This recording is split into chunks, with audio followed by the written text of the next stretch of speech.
We have 2 minutes, y'all, before starting. 2 minutes.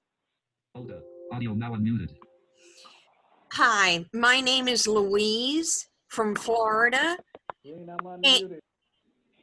Am I unmuted? Yes, Oh, okay. we can hear you loud and clear. Okay, I just wanted to know, was this seminar supposed to start at 1 or 2? Well, one central. 1 Central. Oh. It's the right time. Oh, okay. I This is gotcha. Randy. This is Randy. I just want to let everybody know that this meeting is now being recorded.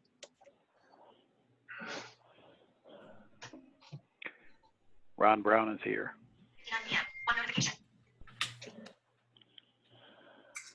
Mark and Robin are here.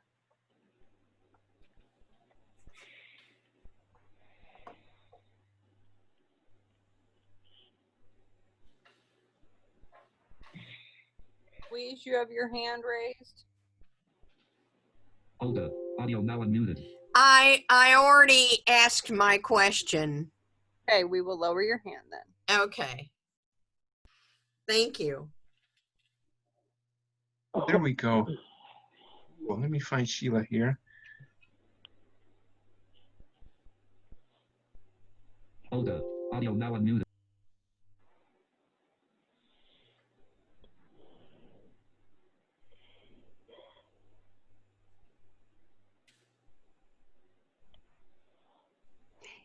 Hello, it is now 1 o'clock.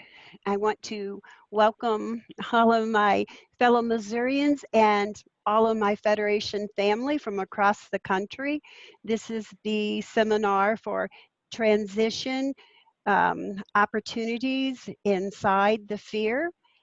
And I'm going to ask Daniel Garcia or Amy, whichever one of you can explain how it will work, and then I'm going to introduce our state president. So I will cover it. So if you guys, how kind of the rules of the game on our Zoom is, if you have a question, please raise your hand. Do not unmute yourself till you've been requested from one of us. Then you will have a pop-up that says host has asked you to record to unmute yourself. So you'll get the same thing if you are a presenter. Also, if you have a question, you can use the chat option and you would chat the person that's named NFBMO, and they will, when it comes time for questions, we'll go back and forth between hand raises and chats. So there's an equal amount of answering questions going on as the time allows.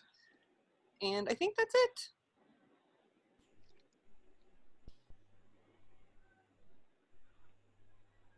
Thank you, Amy. Can you all hear me okay? Yes. All right. It is indeed Yes. my honor and my pleasure to introduce to you the state president of the National Federation of the Blind of Missouri, Mrs. Sheila Wright. Thank you, Debbie. I'm so excited that all of you are here. I think this is going to be a great collection of presentations, and that you will have a lot of opportunity to learn. I also want to say that after this is over with, if you're in Missouri and you're not a part of the NFB, we would encourage you to reach out and let us know who you are so that we can follow up with you and so that you can explore more about who we are. Thank you again. Enjoy the seminar. Thank you, Sheila. And at this time, I would like to introduce to you Mr. Gary Wonder, somebody I happen to know pretty well, and editor of the Blind Missourian, to talk about blindness, the physical and the psychological. Gary? Okay, well, I'm going to start by saying that I edit the Braille Monitor, lest Carol get mad at me and think that I took over her job. But I'd like to say that we've got many topics today, that can change and enhance your lives just as they have our own. You know, we want sight for everyone who can have it, but most of us have some level of vision loss, whether partial or total. We are blind and our conditions are permanent and irreversible, as the legislature would say. The people you're going to hear from today are happy. We're glad to be alive, and we accept blindness in the same way that we accept our height, our weight, and our hair color. We don't scour the press looking for a cure. If we find some medical breakthrough or device, you know, we may read about it, but mostly we're like everybody else. We're reading today to learn about how to be safe from the virus, how to grieve racial injustice, and how to look for signs of healing and ask ourselves how we can help. Our goal is your active involvement in the world on your terms and not on terms you think are dictated by blindness. That's important to say again. Our goal is your active participation in the world on your terms and not on the terms you think are dictated by blindness. Today, please listen, learn, and then ask us the hard questions like, are we for real? Are we telling the truth or pretending an independence we don't enjoy? Are we offering false hope or real life experience that suggests that we are living the lives we want? If we are, the great news is that you can. So thank you for coming and thank you for participating. Madam Chairman, I hand it back to you. Thank you, Gary. And it is my pleasure to introduce to you our next speaker, Mr. Ron Brown, who happens to be Second Vice President of the National Federation of the Blind, as well as President of the National Federation of the Blind of Indiana. And Ron is going to be talking to us about going blind and once again, finding his independence. Thank you, and let's welcome Ron Brown. Alternate. Thank you, everyone. It is good to be with my Federation family in Missouri and those of you who are listening in on the Zoom call across the country. I'm very pleased that Debbie, my good friend Debbie Wonder, and Gary and Sheila asked me to participate in this. It's a subject that's near and dear to my heart because I lost my vision when I was 18 years old. I was a senior in high school, just getting ready to make the transition from going from a young man to manhood, and already thinking about the career choice that I was going to make. I had that career choice interrupted. What happened? I don't know. Yes. It's like if it cut off. Ron, are you still with us? Hi, can you hear me? Can you guys hear me now? Yes, we hear you again. Yes. Somehow it's muted. Okay. All right. And so I was at the point where I was talking about I lost my vision as a senior in high school, and I was just getting ready to make my career choice of going into the refrigeration air conditioning business as an apprentice with my cousin. That choice got interrupted by me losing my vision. I went from 20/20 vision to nothing. I was totally blind as a senior in high school. I thought my life was over as I knew it. One of the things that I had an opportunity, and a great opportunity, to do is find the Federation at such a young age. And I tell everybody on this call that that was so important. And if you know a person that is struggling with vision loss and struggling with going blind, or has been blind for quite a while and just doesn't know what they want to do with their life, they need to find the Federation. And I sincerely mean that in the fact that when I found the Federation, I didn't know or had any clue about blindness or blind people, what they were capable of, what they could do. The only thing I knew about blindness was that I saw a bunch of them begging on the street corner and selling pencils and wear. And then I knew that there was a cartoon on television called Mr. Magoo, and he was a bungling blind idiot. And I knew that my life is going to be relegated to this. I don't want this for my life. So I fast forward a few months and maybe a year or so, and I met Dr. Maurer and Mrs. Maurer, and they were the state president at that time of the National Federation of the Blind. They had a message out that said blind people, it was respectable to be blind, and that blind people could achieve a level of equality given the proper training and opportunities. I thought, wow, that's a pretty powerful message, and that's what I want for myself. I thought when I was hearing all the things about the Federation, that it was radical and all of these kinds of things, I thought that's not radical. That's what I thought when I was sighted, that I can do and participate in society, and they're telling me I can do it again while being blind. So I grabbed a hold of that message. I went from the fear of being blind and not knowing anything about blindness to making choices in my life that would benefit me and in the future would benefit my family. I went from not knowing anything about blindness to understanding that it was respectable to be blind, that I can achieve any level of equality and opportunity given the proper training. I went from thinking, oh, my life is over as I know it, to thinking I have possibilities, I have capacity, I can do and be anyone I want to be, and blindness is not the thing that holds me back. I went to thinking all of those thoughts, and I just want to say in the short time that I have to present to you that everyone has that opportunity. They just have to get to know the Federation, and they just have to get to know each one of us as an individual, because our message to everyone is that you can be all you want to be. Blindness is not what holds you back. You can live the life you want. And so to all of you who are thinking about, what I want to do and be in life, all you have to do is achieve that. Believe it and achieve it, because you don't have to hold back from doing anything you want to do in life simply because you're blind. Factor blindness out of it. I went on to own a business. I own two businesses now. I own a canteen store downtown. I've been a business owner, operator of the BEP program in the BEP program, I should say, for 37 years now. And I also own a business called Cane and Able. I teach orientation and mobility to all across the country to different people. And I've owned that business for 20 years.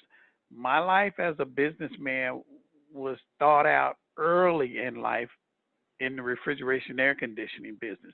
That opportunity changed from owning my own business as a store owner and also as a teacher. So the overall goal of my life was to be a businessman, and I achieved that goal. It may be in a different field of business. Nevertheless, I've been a successful business owner.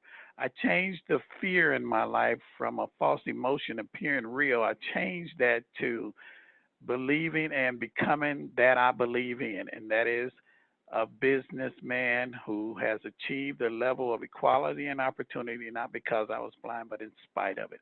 I want to thank you, Deb, for the opportunity that I have had to speak to everyone, because this is a very important topic. You can change your life and transform your dreams, and blindness is not what holds you back.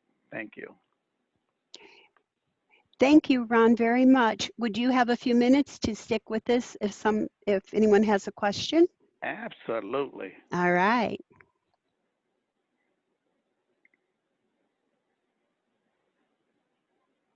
So far, no raised hands, Madam Chair. So far, no chats. Okay. Well, Ron, we again thank you so much for joining us today. As always, we love you, and we're happy to have you with us here in Missouri today, virtually. Thank you. Thank you, guys. You have a great convention, and this is the first one that I know of around the country. So thank you, guys. I'm looking forward to more of the convention. Thank you so much.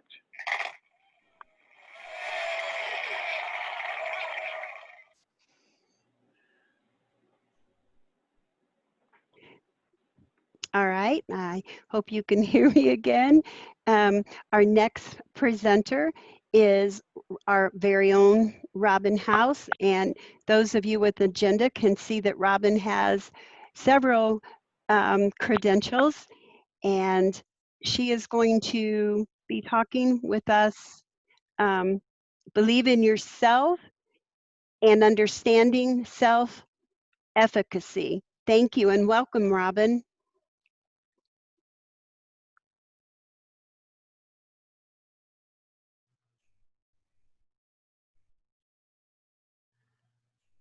Hey, Robin, if you could raise your hand so I can find you and unmute you. Not sure how you're listed. Daniel, can you hear Yeah. me now? Yeah, okay, good. Okay. Yeah, Yep. I think it was just on my side. Okay. Okay. All right. Well, good afternoon, everyone. And I hope everyone is having a good day. I wanted to talk about believing in yourself and the important role that self-efficacy has in believing in yourself and setting your goals and achieving your goals. So to begin with, I want to talk to you about one way that we build self-efficacy, which then leads to our self-confidence and our self-esteem. One thing is based on our prior experiences. So experiences that you have had in the past will build and lead up to your ability to tackle a new task or new skill or learn something new. So sometimes we get anxious or nervous about doing something new. And sometimes we might not want to do it because it might be easier to postpone it or procrastinate about it or not do it at all. And one thing that is helpful to, one, reduce our anxiety is to, because, you know, a little bit of stress is good, but too much is not. So a little stress will help us to achieve what we want to achieve. It propels us a little bit faster. So what I'd like you to do is to think about, as you're looking at doing something new, think about what you've done in the past that has led up to this point, that is contributing to your abilities, your skills, your talents, your knowledge, all your previous experiences. They all add up. And sometimes when we can make a connection to something that we have been successful at doing in the past, either in part or in full, that will give us the confidence to tackle something new. So again, that part of self-efficacy is looking at the past, and it's building on our past experiences to give us the confidence to do or try something new. So I want you to kind of think about that and how that could be of help to you.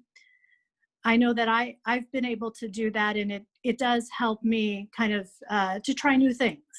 And even when I'm a little reluctant, I still kind of look at what I have accomplished and you know, what I would like to do going forward. One strategy that I recommend is that you have a jar.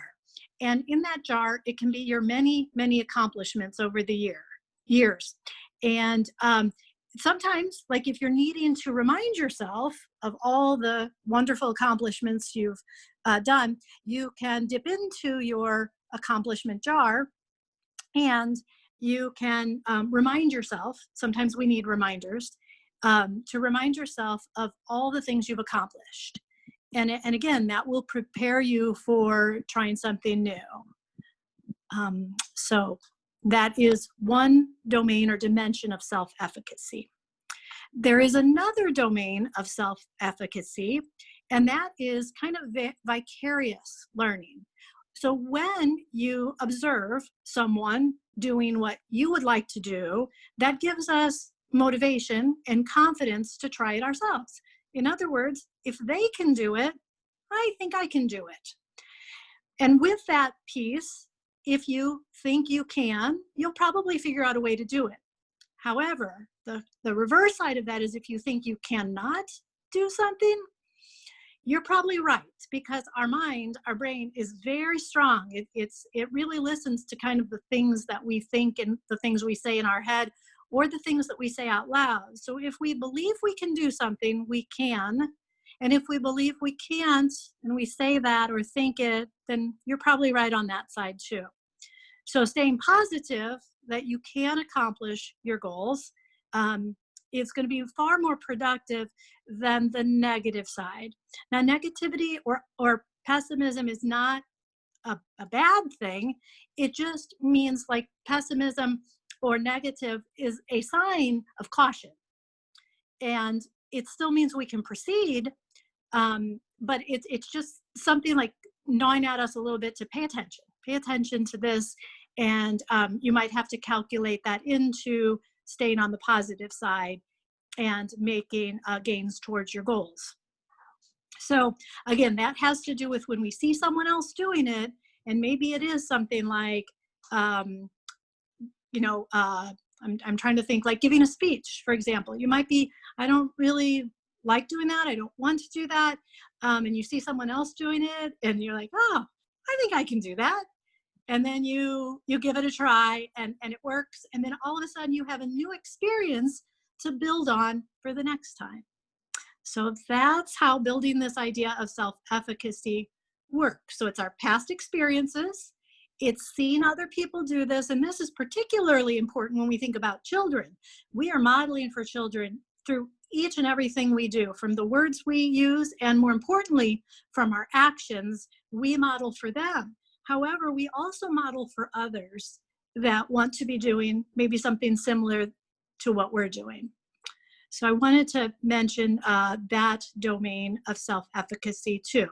Now there's another domain of self-efficacy, and this has to do with encouragement versus discouragement. Okay, when we're encouraged, we will try new things. We will develop new goals, short-term or long-term goals.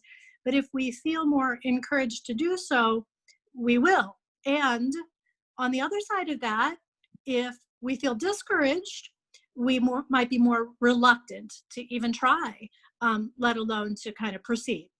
Now, the important piece of this is really important, is who's giving you the encouragement or the discouragement. It has to come from a person that we hold in high regard. We respect who they are and maybe what they do and what words they offer us. The interesting thing about this part is that I think all of us can think back to a time that we felt either encouraged or discouraged from someone that we really held in high regard. So it's important to know that, because if someone that you hold in high regard says, oh, gosh, that might be really hard to do, you might want to seek encouragement from someone else, because I want you to know how powerful that is. And on the other side, if you're in a position of giving encouragement or discouragement to someone, think about that too, that if you are a person that they hold in high regard, your words will matter tremendously. And I think one of the most important things we can do is encourage people, because we do not know someone's potential. We do not know their possibilities. We don't want to stifle their growth. In fact, we want to be on the side of encouraging them to try it. And maybe we're encouraging them because they can see you in action. They can see, you're modeling for them what they want to achieve or what they want to attain, or through your encouraging words. I think what I'd like for everyone to think about on this idea of encouragement versus discouragement is that we all can lift someone up, and our words, our kind words, our gentle words, our motivating words matter. And sometimes I think if we're not helping someone, then on the other side of that, we're hurting them. And that's the side we don't want to be on, because again, that can just be well, it can affect their self-efficacy, their self-confidence in themselves, and their ability to move forward. Now, there are some other aspects of self-efficacy that I want to share with you too. One has to do with positive self-talk. And this really is very important to us. It's important when we need it, but it's also important when things are going well. And you may think, oh, positive self-talk or affirmations is the other, way that we look at this. It's kind of like that emotional bank account. You want to put deposits in before withdrawals happen, okay? Before the tough things happen. And life is full of tough challenges for sure. And so we want to affirm ourselves every step of the way. One way is you can kind of look at your day so far. For some of us, we started our day with some yoga. And at the end of the gentle yoga practice this morning, really they said, gratitude towards yourself in your attending yoga and doing yoga. Well, that's a self-affirmation. That's how you started your day. And, kind of give yourself that acknowledgement, give yourself that gratitude, give yourself that affirmation that you chose to be part of that. And maybe you weren't part of it, and that's okay too. Maybe you got a walk in this morning. Maybe you hit your home gym. Maybe you just did some stretches. However you started your day, I want you to acknowledge that, okay? And then I want you to affirm the choices that you've made today. Maybe you chose to join us on the board meeting this morning. That was a choice. You could have made a different one, but you made that a priority. So affirm that for yourself. I'm hoping that each of you had some lunch or a snack, and it's good to affirm that as well. And maybe you've been able to help a family member or someone in your household this morning. Again, give yourself that gratitude, that self-affirmation. What I'm suggesting, in other words, is throughout your day, notice the things you're doing and notice the things that you're doing well, acknowledge those. Again, this is all about building you up, building each person up to be the best that we can do, or the best that we can be, and the best version of ourselves each day. That's one pretty important goal, is just each day trying to be the best person that we can be. And I think that is part of believing in yourself. I was thinking about sharing a short YouTube video with you. I did not have a chance to cue that up and get that ready, so I wanted to mention it to you. And if you just search, if you want to change the world, start by making your bed. So I want to expand on that topic. I don't know how many of you have heard this before, or I'm hoping that you really will check this out, not during the seminar. Stay tuned into the seminar because it really is a good lineup of people today sharing information and ideas with you. But definitely check this out on YouTube. And I just want to highlight a part of that, which is start each day by making your bed. And the reason for this is it is your first accomplishment of the day. Oh, I should say on this YouTube, it is a Navy SEALs who is the person kind of narrating or sharing this information. So it's suggested, and they're pretty regimented, right? So make your bed each day. I know I made mine. Think if you made yours. It is our first task of the day, and you can feel good about that first task. And throughout your day, no matter how your day goes, whether it's full of successes or it's full of challenges, you will know that you started your day with your bed made. And by the end of the day, all right, I want you to be able to hop into a bed that is made, that you feel good about, no matter how the day went, because that's a great way to enter into sleep, which is a healthy habit for us all to be in. A couple of highlights from if you want to change the world, and I just want to share this piece that it begins with each of us. First, we have to believe in ourselves and our abilities, but then, that idea of starting with making your bed, and I look at that too as taking care of things in your own home before you branch out and try to change the world is important for us to do. There are some other pieces of that too, like we don't have to go through life alone. In fact, we are better as a team, as a group, with your family and friends. You're stronger together than any one person is, and we shouldn't have to go through life's challenges by ourselves. So that is another piece of that if you want to change the world. The other part is it doesn't matter your size. What matters is your heart, okay? So again, when we have heart-filled intentions, if you will, that really can guide us to doing good work in the world, being of service to others, and in return, allowing others to help you too. Some other pieces of self-efficacy include kind of just taking care of our body, mind, and soul. And so on that note, I kind of call them the trilogy, which is healthy eating, it's getting sleep, and movement, however that looks to you. So staying healthy is an important part of self-efficacy. When we don't feel well, we can't ignore our health. Our health is trying to tell us something, and we have to listen. And we have to kind of try to figure out how to be as healthy as we can be. Whenever I feel stressed, I do go back to healthy eating. I think that that is one of the just a foundation of good health. When we want to reach for carbs or sweets or salty, kind of, whatever your go-tos are, sometimes it's better to go back to fruits and vegetables and to kind of build from there. When we want to get life a little bit more back under control, 8 hours of sleep a night is really important. Hydration is going to be important. Just those important parts of our health. And then, think about your spiritual health. Again, that's going to look different for everyone. And I'm certainly not saying, what you should be believing in, except to believe in yourself. That is the topic of this conversation.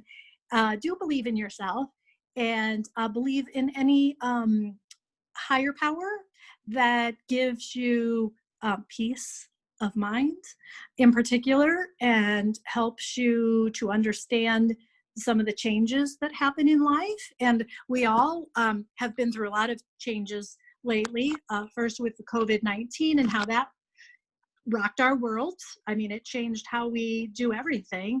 And that was a big change. And typically people don't like change. But with good self-efficacy, we can manage the changes that happen in our life, whether by our choice or imposed on us by other situations. And then I have to share that, the concerning news events of George Floyd and the reactions to that also give us a moment to think about others and to try to do good work in being supportive, being healing to others, being helpful to others. And those are all kind of, I like to call them our superpowers. And I think that we all have superpowers. I tend to ask people what their superpowers are. And if you think of Superman and some of the superheroes, I think each person is a hero in their own ways. And I think we can do that through our brains, and we can do that through our hearts. We can do that through our helping hands.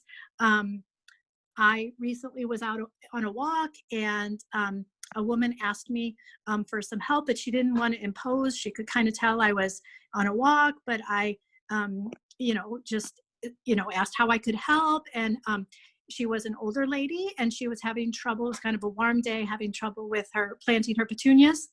And so I stopped what I was doing. And there was a little part of me, to be honest, I didn't want to stop, but I did.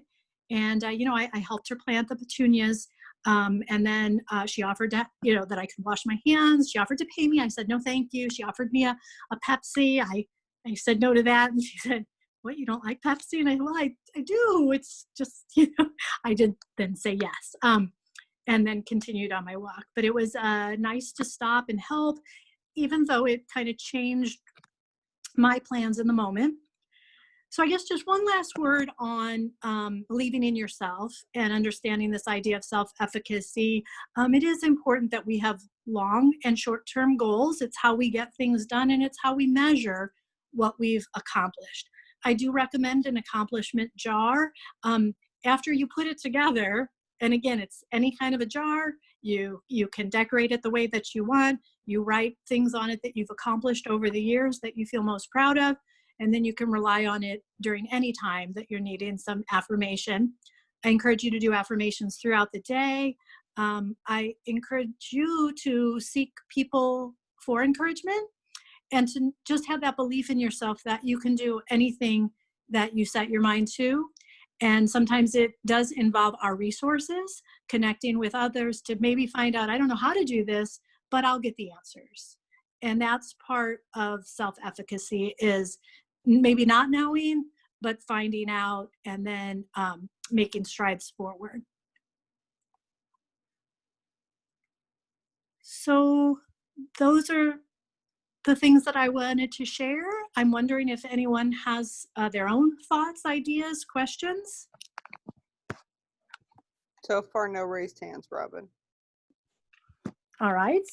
Well, I will maybe, I always like to give a little wait time, right? And to see if anyone has something they want to share or would like some clarification on something. I want to be mindful of the time and the presentations after me, but I do want to be able to have a conversation.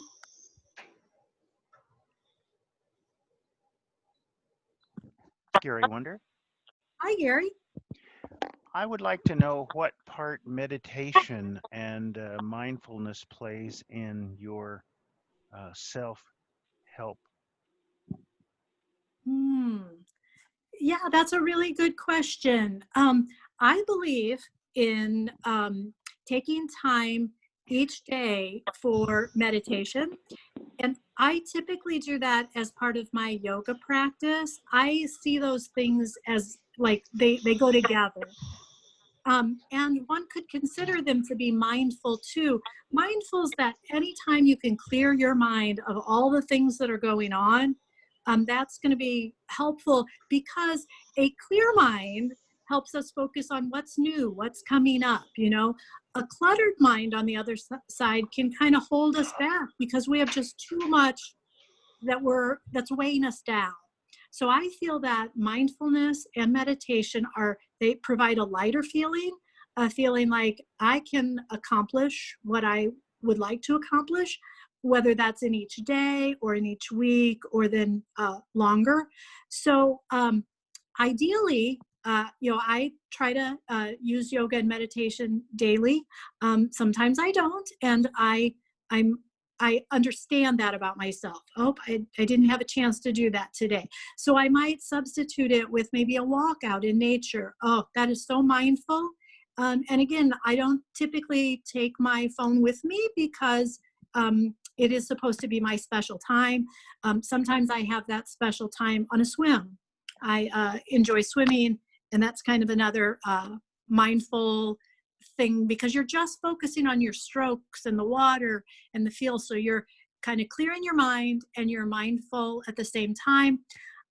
There are some good apps to look at with meditation. I use some of the Oprah Winfrey and Deepak Chopra meditations. Sometimes they do free 21-day meditations. I've done about 3 or 4 of those that I really like. Anything that can just kind of settle our body and our mind. Trying to think. That's kind of my favorite. I was impressed with Blind Alive this morning and their yoga, because there was music playing in the background, and I really felt it was a time to kind of settle. And I'm hoping you felt the same way, just energized afterwards. I mean, the truth is we even in a relaxed state, we want to be moving. We want to be proceeding and going forward. But it's really nice when you're just relaxed to do it. No stress, no pressure. I'm just doing what I like to do, what I love to do, and, going through your day.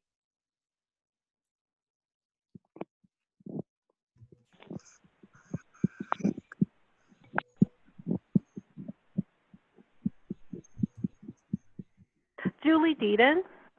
Hi, Julie. Hi, Robin. I wish that you were I know you're a school counselor and everything, but if you were a therapist, I would come and see you because you have got such a calming, wonderful voice and such a great presence around you. And then I just really wanted to say that I loved your story about the woman planting the petunias, because I think one thing for all of us to always think about, as much as we give back, when we give back to other people and can help other people, it's really calming and it helps us and makes all the difference for each of us too. So it's really invigorating and feels so good for all of us to be able to reach out and help other people. And I did love that story. So thank you so much. Julie, it's so nice to hear your voice. I know you were on our call earlier today at the board meeting, so I miss you and everyone at the Colorado Center.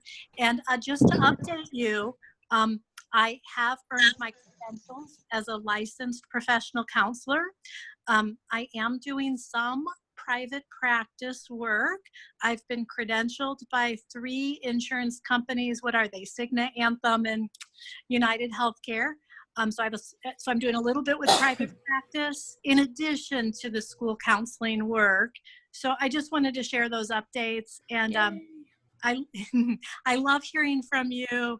And yeah, that story with Betty was her name. I should say her name. You know, and I mean, she gave me a hug and cried at when it was time for me to get back on my walk. So, and she had told me about her daughters. They were both having some things going on with them. And so I think she just really appreciated the help. And yeah, it just took a little time out of my walk. You know what I mean? For something far bigger, far more important to her. And then, yeah, it gave me that good feeling too, you know, like I helped someone who needed help, and that was the right thing to do and the best thing to do at that moment in time. Yeah.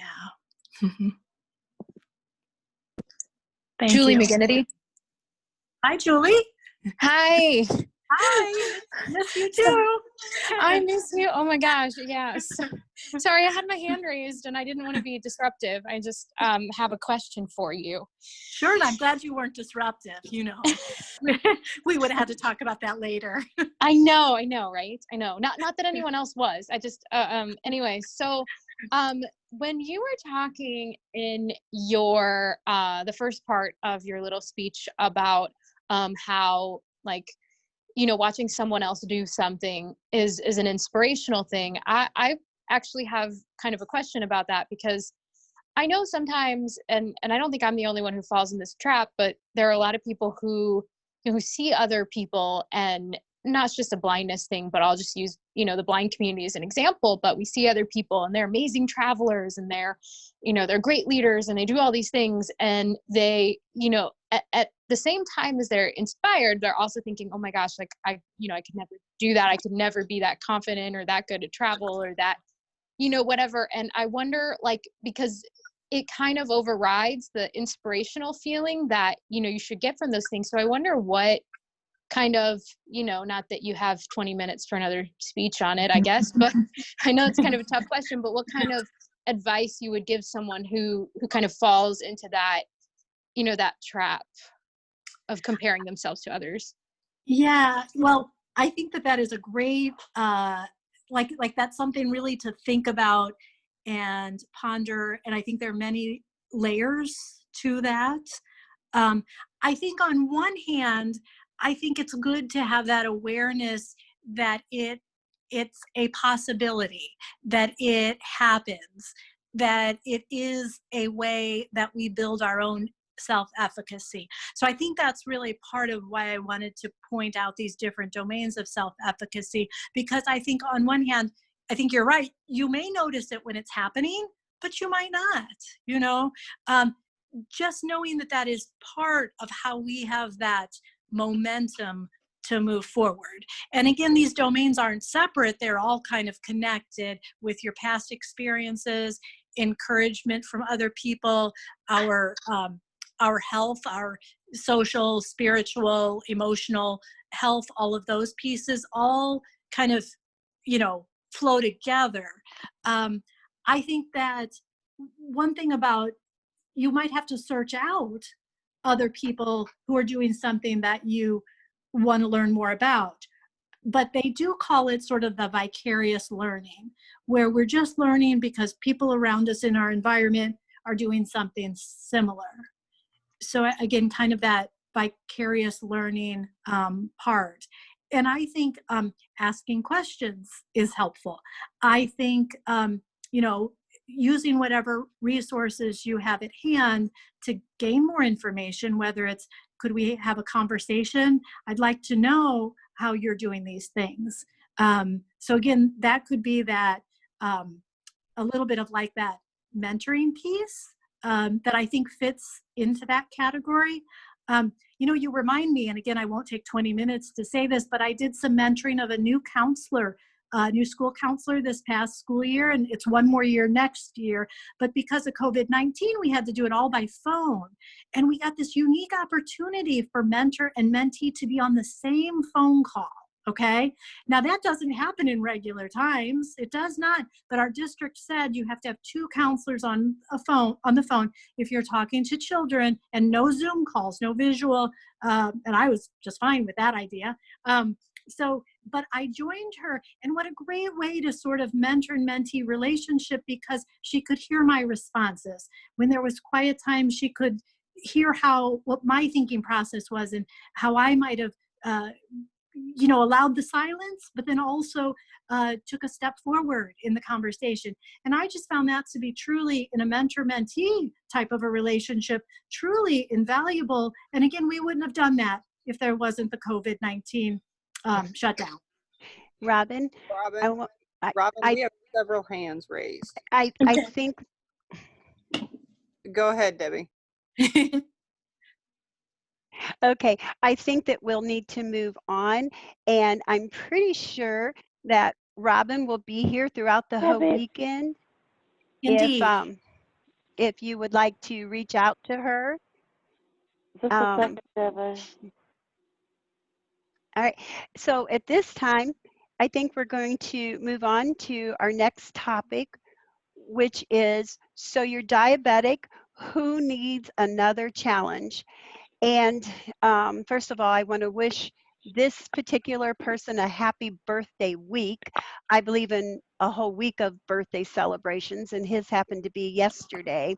So it is indeed a pleasure and an honor to introduce to you my friend and our colleague and brother in our movement, Mr. Anil Lewis, Executive Director of Blindness Initiatives, National Federation of the Blind. Welcome, Anil. I thought you were getting ready to sing happy birthday. Well, I love you too much to do that. Well, hello, NFB of Missouri, my Federation family there. And looks like a host of people from around the country, Colorado, Hawaii. This is pretty impressive. It's like a national convention warm-up. I'd be remiss if I didn't express my sincere appreciation of being in the same space with Mr. Gary Wonder, who's always been a tremendous friend and mentor of mine. And of course, his lovely wife, Debbie, has also endeared herself to me as well. Love the fact that Gary practiced really good succession strategies and getting Sheila supported by the membership there to continue to keep the Federation alive in Missouri. And although from what I hear, she has a different style, it seems like it's really working in a very positive way there in Missouri. I think that Sheila probably adds a little bit more I dotting and T crossing than Gary. Gary compensated more with humor and charm. But we all have to play to our strengths. What did Robin say? We all have to know what our superpowers are. So, and you guys are blessed to have Miss Jeannie Massey as the national representative. So looking forward to hearing her banquet presentation. Always, just my little sister, Jeannie, glad to see her there. So I love the title, Learning You're a Diabetic. Who needs another challenge? That's the way I interpreted it, because that's the way I felt when I learned that I was a diabetic a little more than a year or so ago. And I'd like to try as best I can to draw this analogy in the way that I have helped that helped me process what I had to deal with. So just to give you a little background about me, I'm originally from Atlanta, Georgia, and now I work at our national office in Baltimore. So I was diagnosed with retinitis pigmentosa very early. My older brother, older sister also diagnosed with RP. And both of them lost their vision fairly early in their life. My brother in, I guess, elementary school, and my sister in high school, definitely around her college years. And I had no real, problems with my vision until I was 25. I thought up to that point, hey, I got away with it. I skirted just away from it. But 25, the disease that's supposed to be progressive over time took enough of my vision over the weekend that I could no longer read my computer screen. So I was introduced into blindness very quickly. And unfortunately, I didn't have really good blind role models because neither my brother or my sister actually had the Federation or had a real positive concept or understanding about themselves as blind people. So I didn't have any of that. So of course, my first foray into learning and educating myself about blindness was the doctors. And all the doctors focused on was the treatment. I remember at that particular time, they were doing all kinds of creative things. If you have RP, you may have remembered back in the day, they were doing ozone therapy, and it was illegal in the States. I had friends that actually traveled to Cuba when it wasn't legal to participate in the ozone therapy and all that kind of stuff. So really focusing on restoration of sight. Nothing really toward how I could still maintain a degree of quality of life as a blind person. And luckily I found the NFB. And when I found the NFB, I found the new answer to dealing with and coping with the situation. So I still, every once in a while, make donations to now it's the Foundation Fighting Blindness, used to be the RP Foundation, because, I'd love to have a cure. It's not something that I'm ready to just line up as soon as they hint that there's a treatment. But yeah, I'm willing and open, but it's not definitive of my life and who I am. But when I found the Federation, it told me that I don't need to just sit around and wait on the cure. It told me that I could live a quality life. So my Federation family members taught me about the efficacy of learning Braille and how to travel with a long white cane and how to use access technology, and the soft skills of how to cope with the public attitudes and misconceptions around blindness and how to blend into society so that I'm not seen as an anomaly, but as a contributing, participating member of society. And luckily for me, the Federation gives me an opportunity to give back. So in all those instances where I've learned, I treasure the opportunity to actually give back to other people. Basically, the Federation taught me I could live the life I want. Later in life, I found out that life was going to include diabetes. And again, the same kind of thing happened. My mom was a diabetic, my grandmother diabetic, uncle diabetic, sister diabetic. I'm living, carefree, nothing even close to diabetes. And those of you who know me know I love chocolate, I love ice cream. I was just gobbling sweets down. I love the freeze pops, anything sugar, just swallowing it down. Nothing, no problem. Until one day I go into the doctor's office and they tell me, well, you're borderline. I wish they would have told me at the point that they were telling me borderline, what I was really in borderline of. No real true education around diabetes from the medical professionals.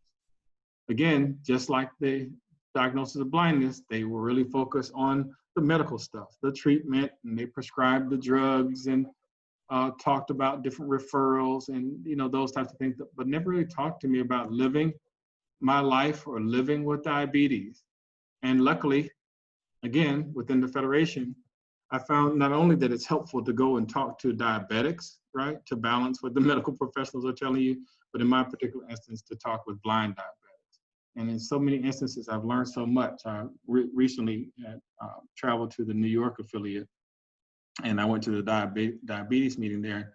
I just found some of the little simple things that you can do with respect to making decisions around what you snack on and that kind of thing. But even more importantly, it was the care and maintenance of the diabetes. So my doctor told me about checking my blood sugar.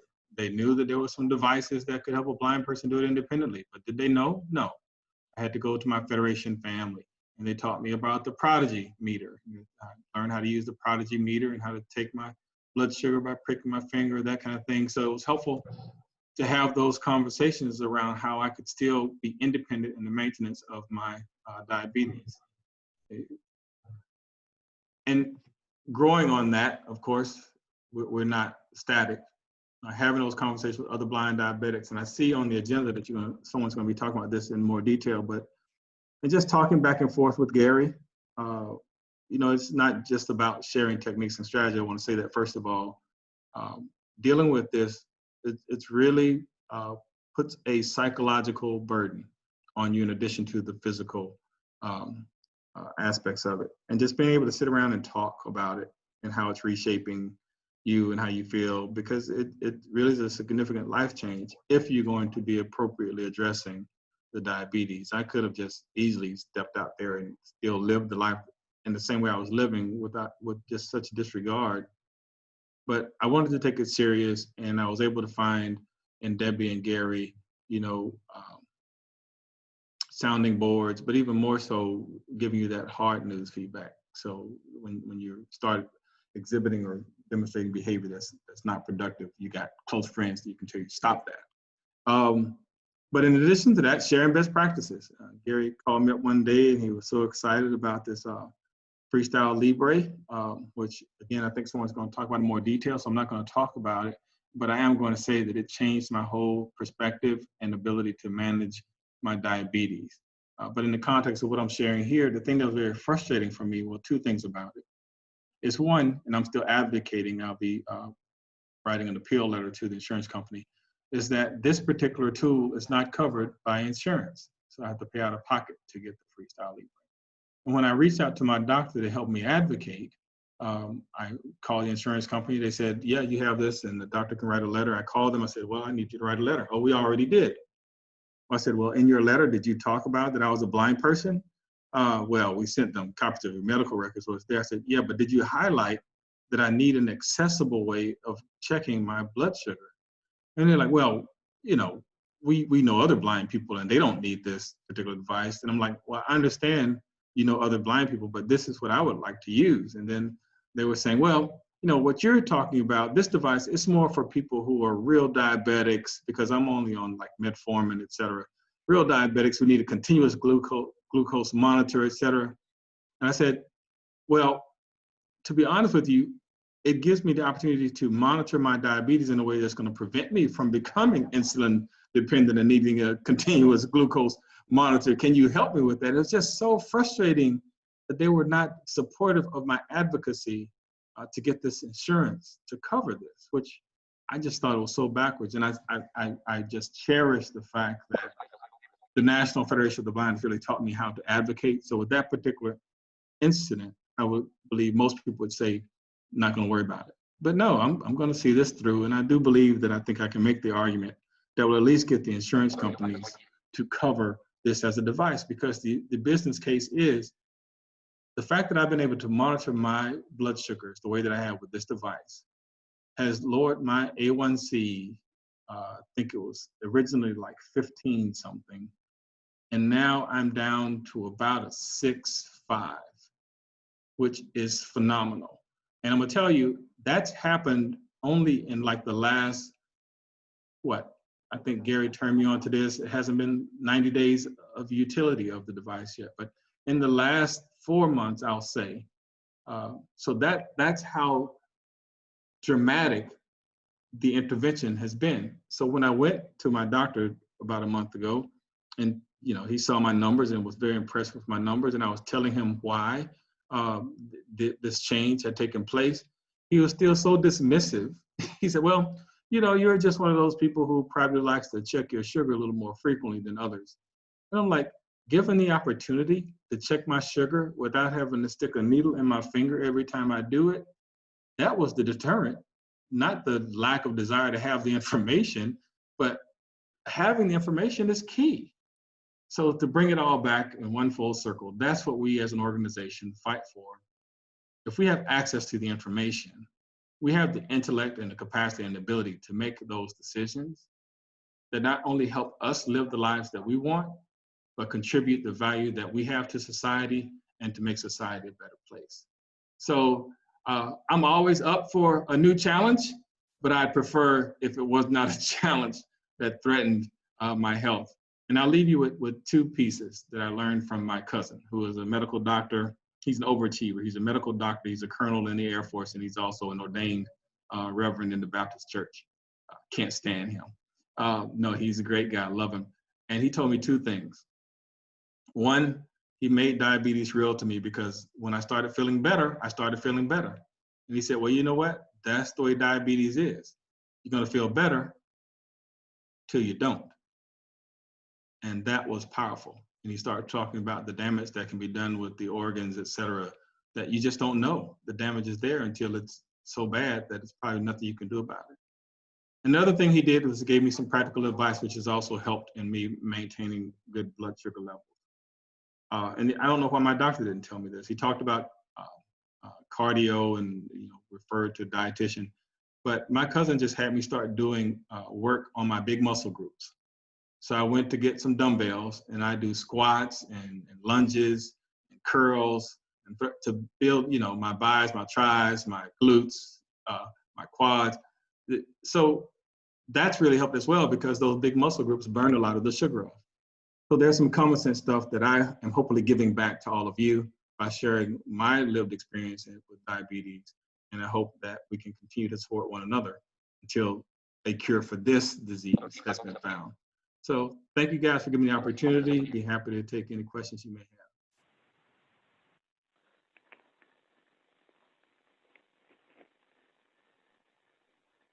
What happened? 2 p.m. Okay, I think we got a raised hand or two. Beach one. Madam Chair, do we have time for questions? Yes, we do. Amy, can you hear me? Yes, I can. I'm just Okay. searching for the names. That way I'm calling on the right person because we like to go in the order that was received. Jeanette, I'm going to butcher your last name. K. Neil, that's fine. Everybody butchers my name, Okay. and it's all good. My It's apologies. Kutash, but that's fine. Okay. And Neil, I am fortunate enough to qualify for this device, and I agree with you. There is really a huge problem with the insurance companies. I can assure you from my own experience, it's not just yours. My husband can't get on it. I wonder if when you're advocating with your doctors, you have approached them with the whole idea that some people just really struggle with testing. And for some people, it's 5, 6, and 7 strips just to do one test, or sometimes the lack of feeling in one's hand because of the disease can make it impossible for people to get the blood to the strip. Thank you for I don't that. know if that would help. Yes, but that I helps wonder. strengthen my argument, and I appreciate you sharing that. That's a very good piece to add. Our next question is from Abby, or not Abby, but Sarah. It starts with a P, ends with a Z. Does that help? It's Passwith. There we go. I just like to thank you. That story was very inspiring. And Well, Neil, thank you. this Your is comment is very inspiring. This is Felicity. She's one of our newest members to the NFB, and she's 13 and just joining her first state convention. So Outstanding. Welcome. Thank you.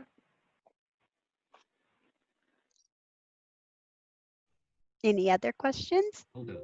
Audio now unmuted. No. Thank you, Felicity.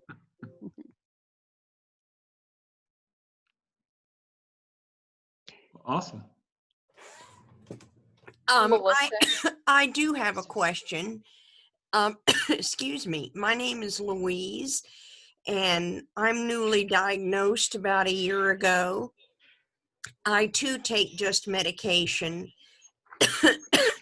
and I've noticed that neither Medicare nor my supplemental insurance will pay for it. Is there anything that Congress can do to that we can advocate for payment for these devices?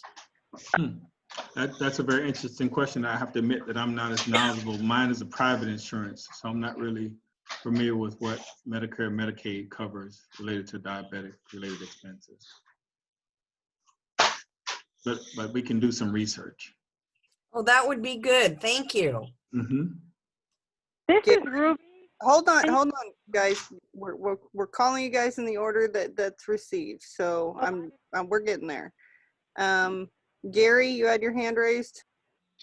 Yeah, I just wanted to say one of the things I like about being able to do the continuous glucose monitoring is I can eat something and figure out what it does to my blood sugar and not guess what gets me into the bad place. Any thoughts about that, sir?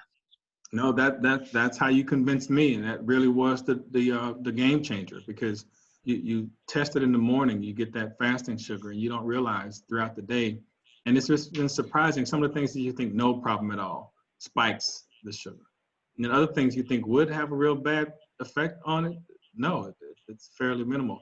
But that helps you really control what you eat. I think even better than the dietitian, because they prescribe things, but the reality is I like to eat what I eat, and they may come up with this great diabetic menu for me, but if it's not something I enjoy eating, then we're going to have a problem. So this helps me find those things that I enjoy eating and also manage my sugar, so I can stay away from those things that are harmful. Okay, next we have Brett's iPhone.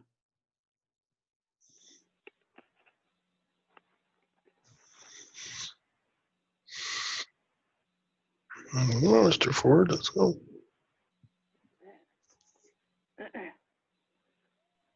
Okay, hello. There he is. Go right ahead. Hi, this is Brent Ford. I missed which exactly which monitor it was that you said. And The Freestyle also, Libre, and if you hold Oh, the tight, someone's Freestyle going to be Libre. presenting on that, I think, after Jeannie.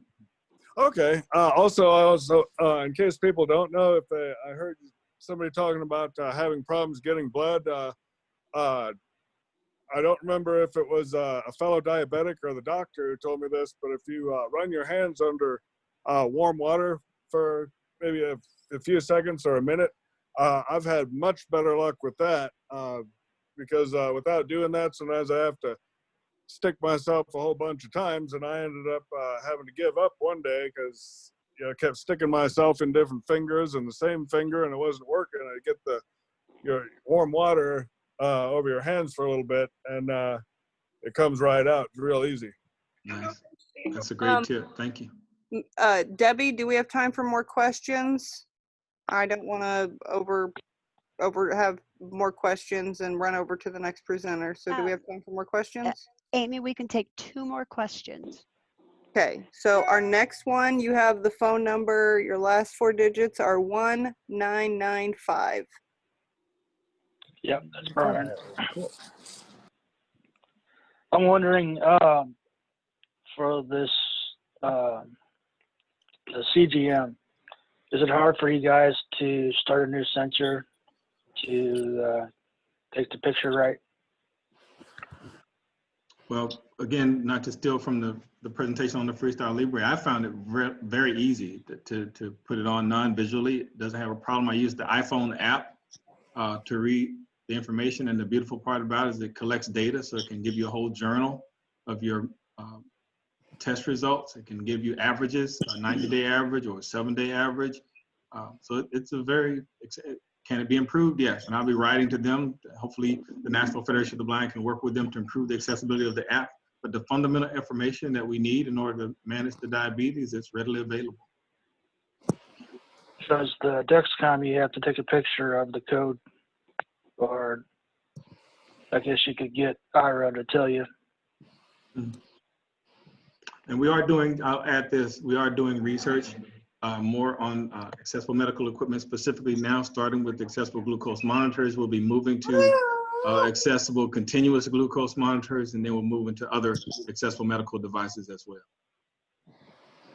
The insulin pumps is also on that list. So we're progressively moving into making sure that we can make sure these devices are accessible.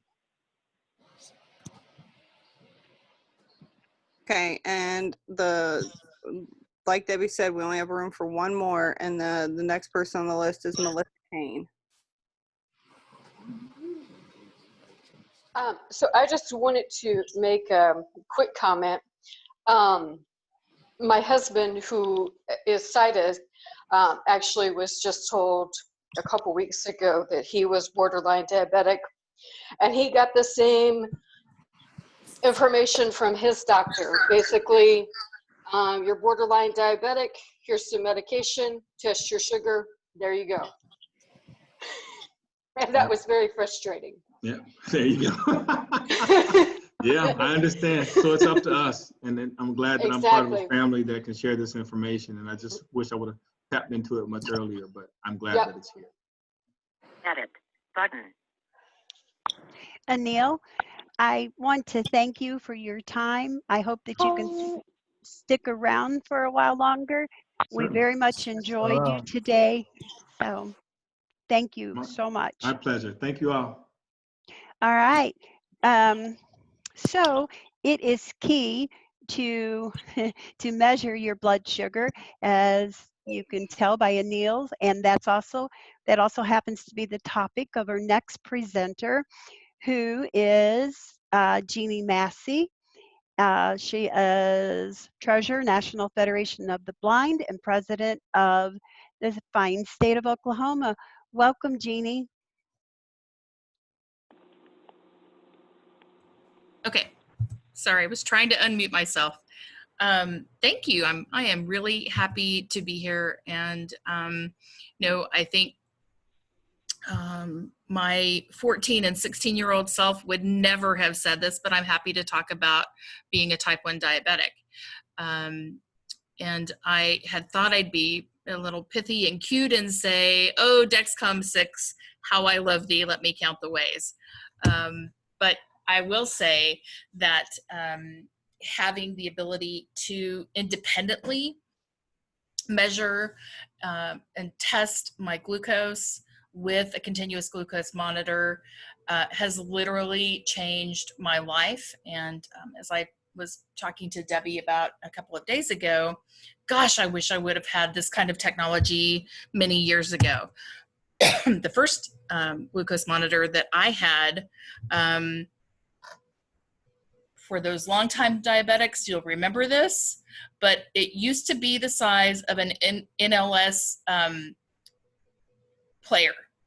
And you used to have to calibrate it with microfiche film. Anyone under 30 probably doesn't know what that is, but it was a very complicated process and was very labor intensive. And as a junior high and high school student, I often elected not to. I had kind of convinced myself that I could feel when I didn't feel well or when my blood sugars were high, and that was not true at all. It certainly did not help me that my first visit to an endocrinologist, I was told that I would, because I had fairly brittle diabetes, my blood sugars tend to kind of wander all over the place, that I would likely have lots of complications and that I would not live a very long life. So I kind of had a bad attitude. And over the years, I have come to embrace being diabetic, and oddly enough, becoming blind and really meeting the Federation has led me to take far better care of myself than I ever have. So I'm happy to talk about the Dexcom 6. And I would like to just make a comment while it is fresh on my mind and I don't forget. I do believe, Louise, to your question earlier about Medicare, I believe the standard is that if you are testing at least 4 times a day, that is one of the qualifiers in order for you to be able to qualify for a prescription that is paid for a Dexcom or other CGM product. So the Dexcom 6 I am completely independently able to both attach a sensor, the transmitter, and to activate. The Dexcom 5, I was not able to do that. The great thing is that there is an app. Actually, there are two separate apps. One is the app that allows you to read what, by Bluetooth, what the sensor is picking up.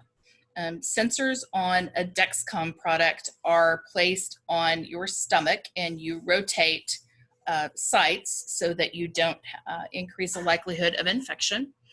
And it reports you what your blood sugars are every 5 minutes, which for me has literally been just almost magical, because my blood sugars early on, when I first was diagnosed, were in the 900 to 1200 range, which is pretty amazing that I was walking and talking at that point. But my blood sugars have also dropped. The lowest I have been read at was 26, which likewise is pretty amazing that I was conscious.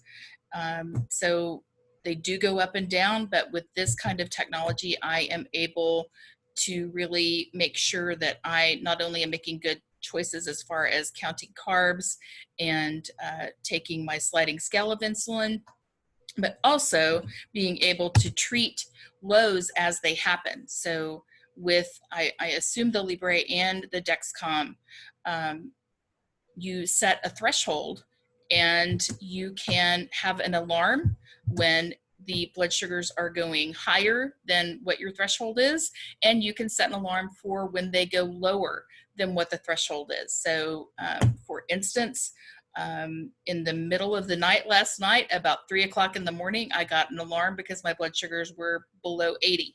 And so I just took a couple of glucose tablets, waited for about 10 minutes, and then I went back to sleep because I knew that I was within my safety zone and that things would be fine.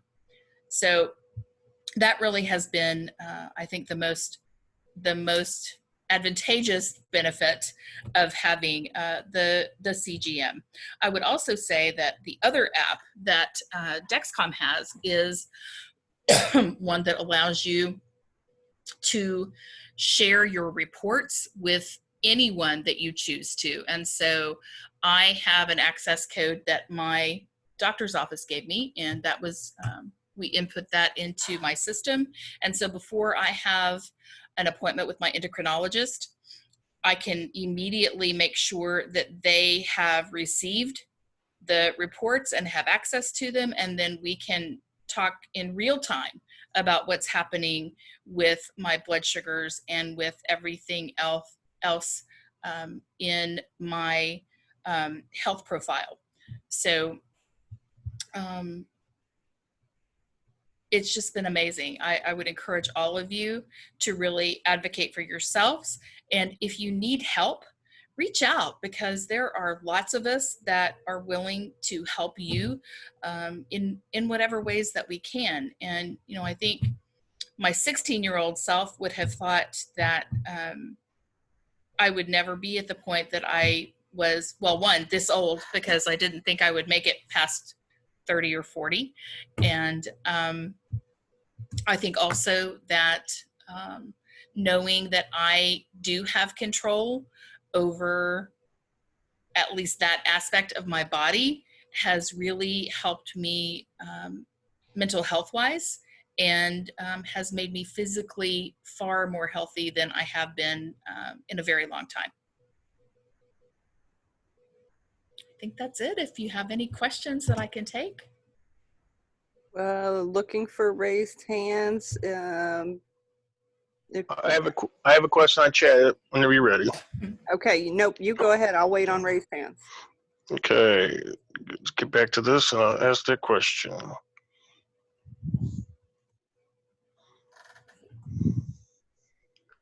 Question 1.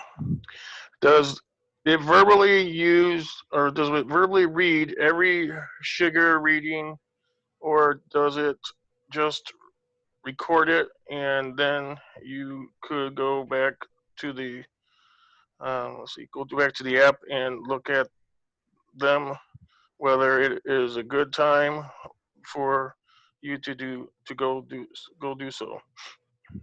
Okay, good. That's a great question. Excuse me. Actually, the app, I leave it running on my phone all the time. And I have an Apple Watch too, but I prefer to use my phone and leave it running, because as soon as you open it, it's actually live time showing you, and you can read with voiceover what your blood sugars are. So for instance, I'm gonna open my app. Hang on one second.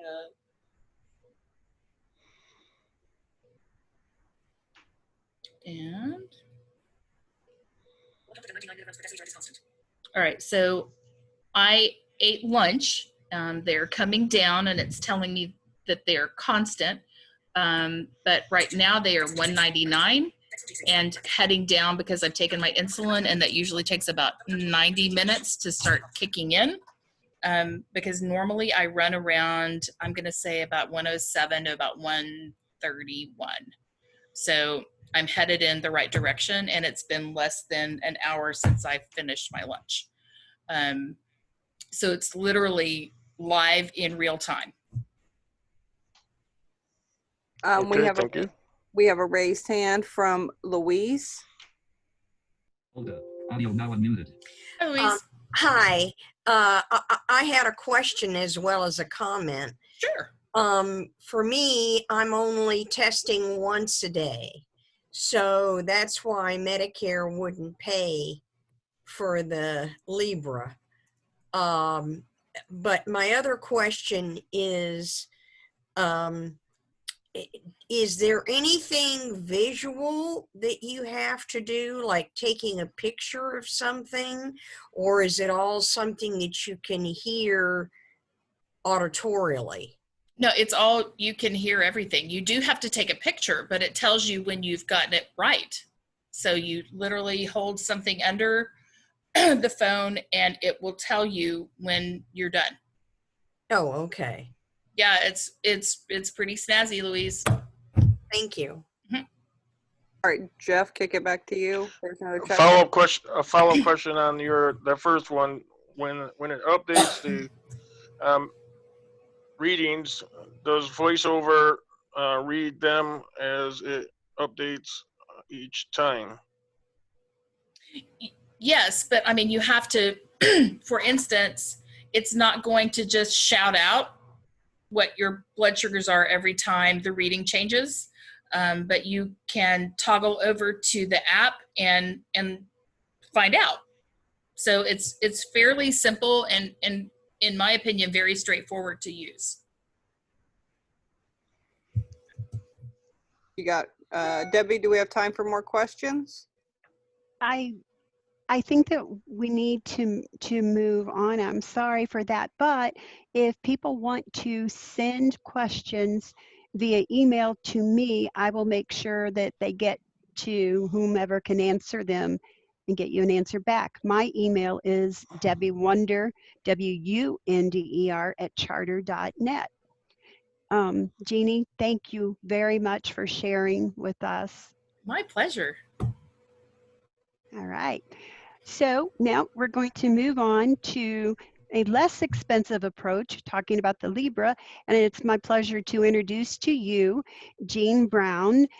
She is second vice president of the Diabetes Action Network, as well as a published author. Thank you, Jean, and welcome. Hi, Debbie. It is so good to be on your call today and to be with you guys for your convention. Going to talk about the Freestyle Libre, and first of all, I'll give you a little bit of history on me being a diabetic. I've been a diabetic for 27 years, and so that means lots of finger sticks, having to test myself 3 times or more a day. So it was such a relief when I heard about the Freestyle Libre, because I had poked myself so much. I had calluses on my fingers, and want to kind of talk a little bit about what Anil was saying about having to talk to his doctor about being able to get the Freestyle Libre. I had to advocate for myself and was told by my doctor, well, your A1C is much higher than we want it to be, and there's a possibility that we might have to put you on insulin. Is that something you'd be open to? And my answer was no. And the next thing was, well, what can we do? So I told them about the Freestyle Libre, and the nurse didn't know exactly what I was talking about, but she said, well, we'll look into it. They told me that they would not be able to give a prescription to me for that because of my insurance. And you're absolutely right. If you receive Medicare or Medicaid, if that's your insurance, then no, you cannot just have your doctor write a prescription. For me, it was a matter of my health. My kidneys were starting to fail, and the doctors were saying, you've got to do something, but all we can tell you is just test more, exercise more, change your diet. So I did all of those things, but I told them that I needed to be able to test myself more frequently, and I did not feel that I should have to stick myself 4, 5, 6 times a day in order to manage my diabetes, and that I was willing to pay. If that's what I had to do, I was willing to pay to get the Freestyle Libre sensor, and that I also was getting my medication changed, and I would have to pay for that. So the Freestyle Libre, though, cost me $120 a month, and I feel that it's such a game changer just having this, because I don't have to keep poking myself all day, and I can test myself even if I were out someplace or at dinner or visiting people. I don't have to stick myself to find out what my levels are. I can just hold my phone up to my arm because I've got the Libre link downloaded in my phone, and I can just hold my phone up and it tells me what my levels are. I can look at that every week, and I can see what my average is. And so if my average is down, I know that means my A1C is going to be down. And so that just means so much to me, to be able to, test myself like that and be able to keep track. My diabetes has gone down from 8.9 to now 6.5. So I think I'm doing very well. I just started using the Freestyle Libre this year. And I see the changes. My diet has changed, eating much less meats now, less carbs, and I can tell the difference. I'm feeling so much better now. So I don't want to go over my time, but if anyone has any questions,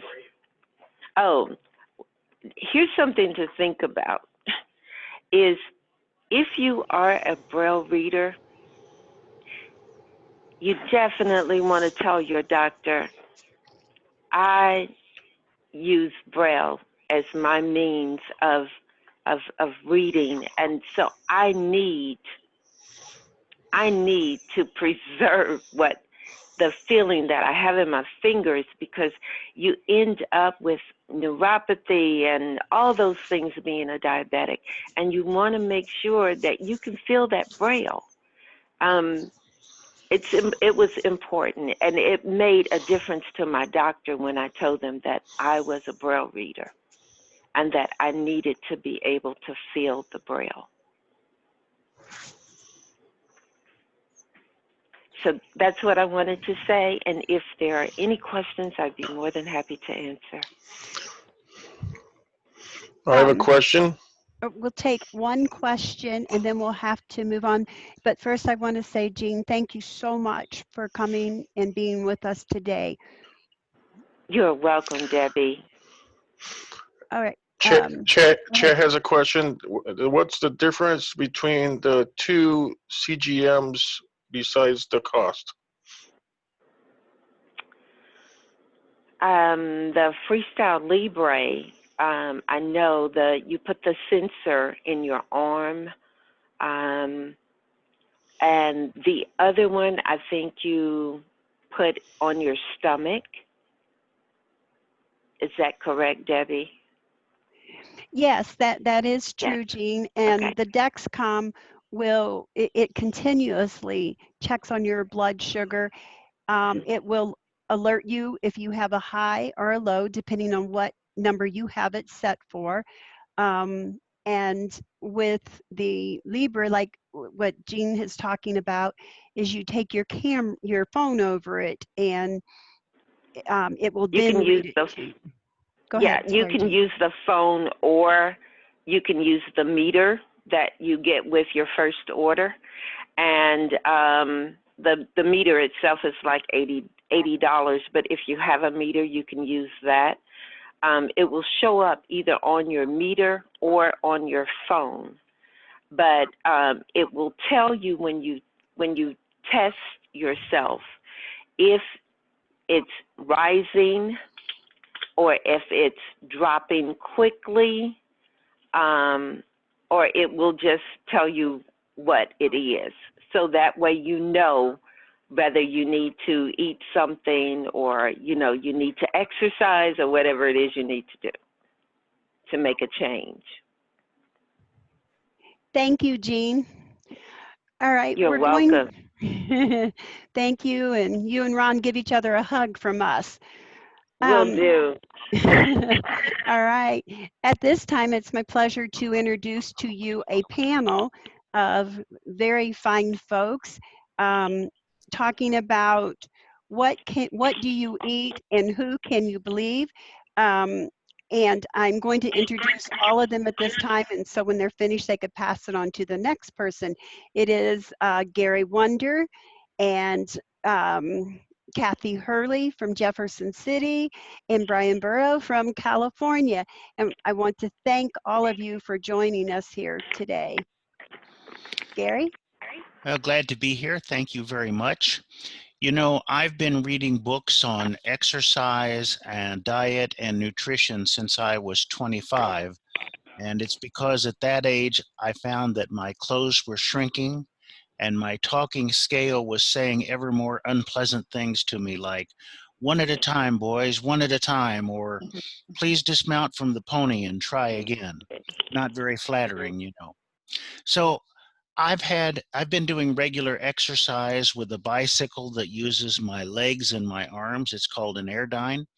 I have a treadmill and I walk outside regularly to reduce stress. But no matter what I've done with my exercise 5 times a week or more, I find that I'm always going to the clothes store, apologizing and kicking myself for getting bigger. Each time I've resolved, of course, that I will soon get smaller. Just how I'm going to do that, I'm never sure. One day, after hearing me whine a bit and complain, an older merchant put his hand on my shoulder and said, "Don't worry, young man. In my long career in selling clothes, my experience tells me that man is a growing machine." And I think he's right. Over the years, I've been told through my reading and my listening to memorize the government's food pyramid, to eat low fat, to cut out eggs and dairy, avoid red meat, avoid fish because of mercury, avoid processed foods, eliminate bread, and swear off sugar. But the toughest message that I've been given is just be disciplined and watch your portions. I've been told it's all about self-control, implying that I don't have much of it. It's all about willpower, implying that I somehow lack it. It's all about choices, implying that I make the wrong ones. It's all about eating like my ancestors ate, though it's anybody's guess what they ate. It's about not using eating to deal with stress caused by a lot of bad advice.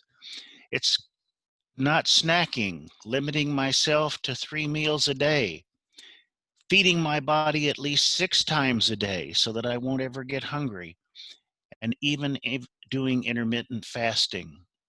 I've been told I should count calories because body weight is as simple as calories in, calories out. And I've been told that if you want to get fat, eat fat. If you want to get fat, eat fat. Easy to remember, fun to say, lots of fun to repeat, but is it true? I found little of this helpful in limiting the size of Gary Wonder. Now, what we want to talk about today is what has worked for us and what hasn't. We aren't medical doctors, we aren't dietitians, but we are people who have each traveled a road that has led to some degree of success. You'll have to experiment to see what works for you.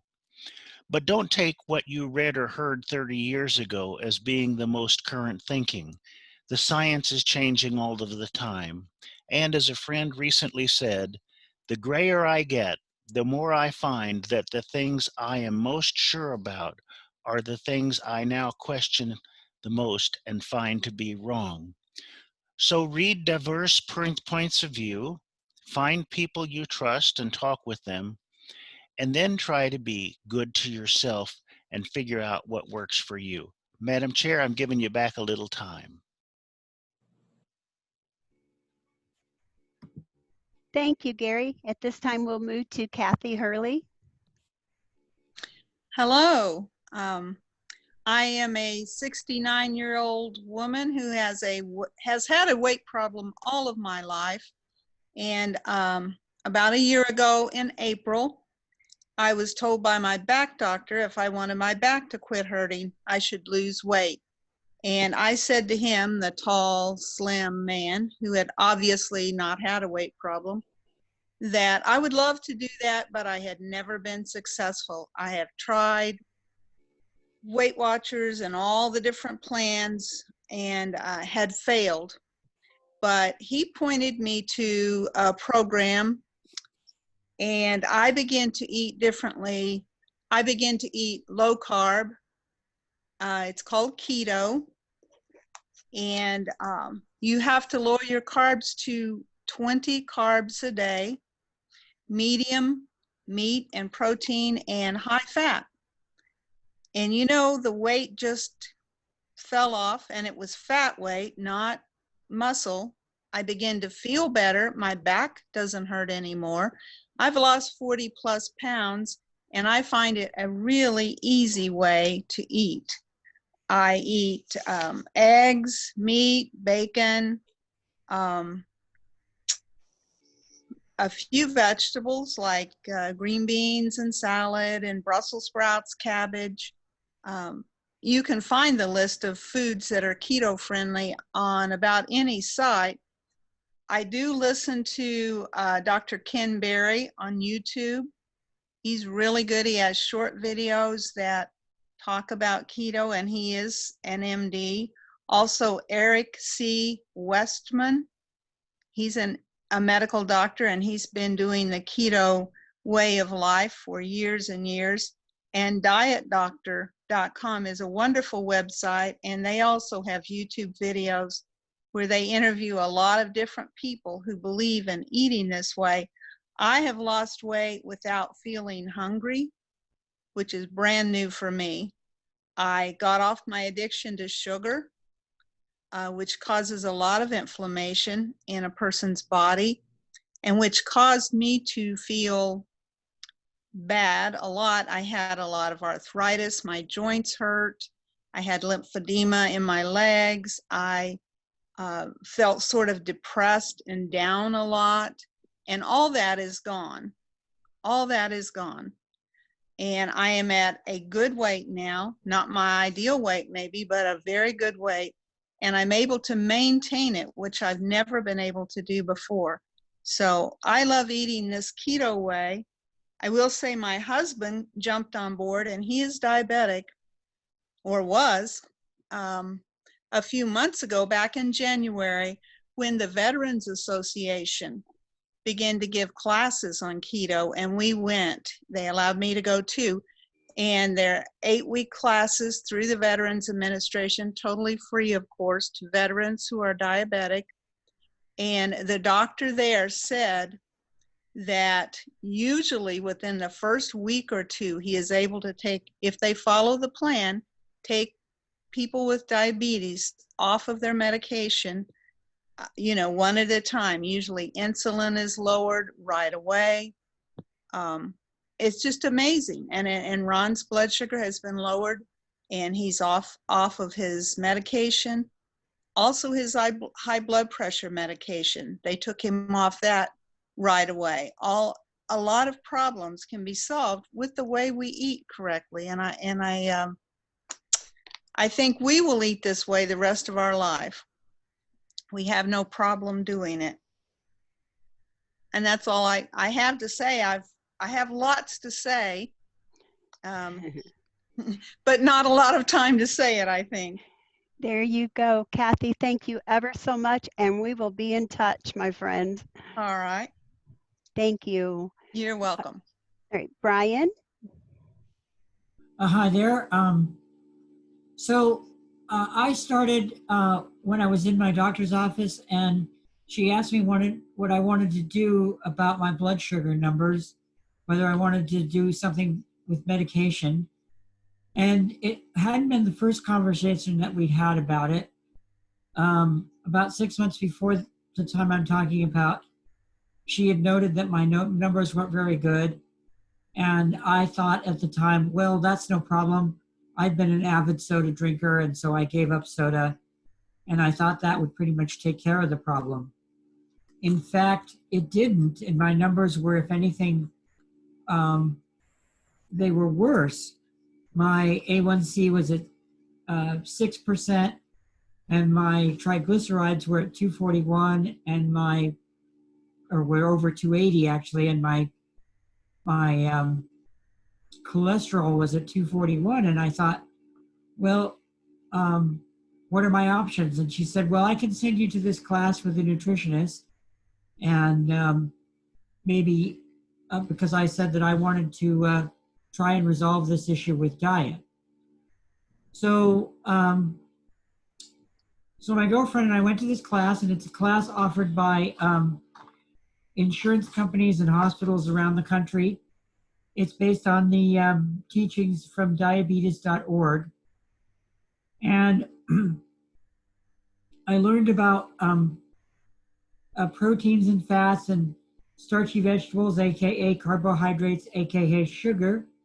I also learned that sugar is a very large molecule relative to the other things that travel through your bloodstream. And so if one has an excess of sugar in one's bloodstream, it's like having sand in the oil of your body.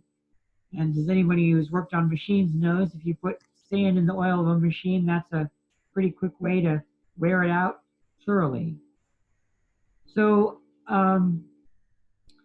so I started working. So we went through this class. My girlfriend and I went to this class, and we learned how to do the balancing of types of food. So we strive for a diet of 50% non-starchy vegetables, 25% starchy vegetables / carbohydrates / sugar, and 25% proteins and fats. And the other thing I did was that I started using a food tracker app. I used MyPlate from Livestrong, quite accessible on the iPhone. And that really taught me a lot about how many calories are in typical restaurant meals. I had really no idea. And also how many calories are in the meals I was preparing from home. And so I really began to sort of reduce my portion size. And as I began to do that, and then I started to find that I had a much better grasp of what I was eating, and the weight started to come off. So now, with everyone on lockdown, I mean, I'm mostly eating at home. I'm buying food from CSAs, so I'm getting nice fresh farm vegetables, which I've never had before in my life, and really exercising portion control and balance. And so today, a year and a half after I began this saga, I've lost 60 pounds. My A1C is down to 5.6. My cholesterol is at 201, and my triglycerides is at 115, which is a lot better than things were. And there's still some distance to go, but I'm feeling good. I have lots of energy. And the other thing that I wanted to do when I did this was that I wanted to do it in a sustainable way. We've heard people mention that before during these talks today. So it's something that I want to be able to manage and sustain over the long term. And so I believe I've been able to do that. I feel like when I go to a restaurant now, I understand what I can eat and what's reasonable to order and what's not reasonable to order, and what's a reasonable portion size. There's a lot of theories on how to treat diabetes and prediabetes. In fact, there's as many ideas as there are people who do it. And you've heard 3 perspectives today. I encourage you to take the best and leave the rest of what you've heard, and keep studying the issues until you find solutions that work for you. Thank you very much. Thank you, Brian. Thank you ever so much. We are running a bit behind, so I apologize to anyone who has a question. But again, if you can email me your question at debbiewonder@charter.net, I will make sure that I get that question to the panelists that you wanted to ask it of and get an answer back to you. We're going to move on now to what's inside Rita Lynch's kitchen. Rita is a past rehab, worked for RSB in Jefferson City, and is the president of the National Federation of the Blind of Jefferson City. Rita? Can you hear me okay? Hello. Yes. Yes, we Thank can hear you. Thank you. Yes, I want to first of all thank Debbie for asking me for this presentation, and I do consider it a privilege. I am now, as she said, I'm retired, and I lost my husband about 9.5 years ago, and I guess it was 8.5. My children are all on their own. So I'm alone now. But I was born with a congenital eye condition known as aniridia, the same as President Riccobono has, okay? And one has a lot of usable vision, but then it gets worse. Your eyes are weaker and you get glaucoma and different things. But I do not cook as much as I had when my family was all here. But I do want to say that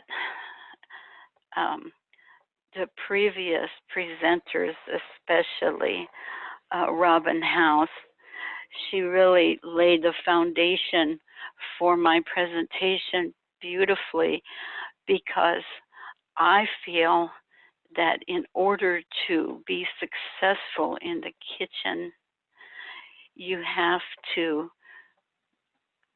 have that confidence and be comfortable.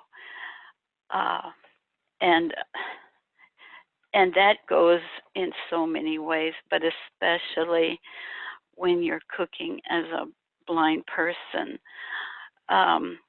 You have to be organized, and you have to do your planning. It's not like, oh, I can just make this, and then you find out that you do not have the ingredients that you need for what you'd like to cook. You need to have a way of being able to mark your appliances, mark your food, such as your spices, canned goods, just everything that you have to know how to tell the difference in them. And you need to also have to have a way of reading recipes, being able to take down that information. I am so blessed to have learned Braille. I would like to have learned it at an earlier age, but I was 30 about when I learned Braille. And then shortly thereafter, I was introduced to the National Federation of the Blind, thanks to my invitation to a membership drive that was here in Jefferson City, and evidently our new chapter was less than a year old. And like I said, Barbara Cheeto had invited me to that, and I've met people like, oh my goodness, Gail and Ed Bryant were the first ones that I sat at the table with, and goodness, it was, I met a lot of others from around the state of Missouri, and I was so impressed with their courage and their confidence and their encouragement. So like I said, it just opened up so much for me. I did in my kitchen. I have certain things that I insist upon. I can't work with a lot of clutter and other things. I want everything to be in its place. That's how I can function more successfully. I still very much enjoy cooking Thanksgiving and Christmas and other holidays. My children and grandchildren and their friends and other relatives love to come over and have dinner together, and I'm very pleased that I can successfully do that. And there are a lot of tricks and techniques that blind persons use when they're cooking. Now, I had to learn that, of course, when I first met my husband at age 19 and we married at 21. He did expect, that in the kitchen is my job, and I was happy to do it. He had all the confidence in me, and that truly helped. But that's how my family always was, and I insist on cleanliness. I've told my children, you did not wipe my cabinet off, and they said, oh, but we did. And I said, okay, let me show you. And maybe they didn't see it. They thought it was clean, but the touch can tell so much more sometimes than just the vision. And my floors, I scrub them on my hands and knees, always have, and I'm so happy that I can do that. I really enjoyed my work as a rehabilitation teacher. I truly enjoyed meeting other blind persons, and as rehab teachers know, the big part of the job of that is to help to build confidence in your clients, because when they lose their vision right away or slowly, as I did, they did not know that they're able to continue to be successful around the house.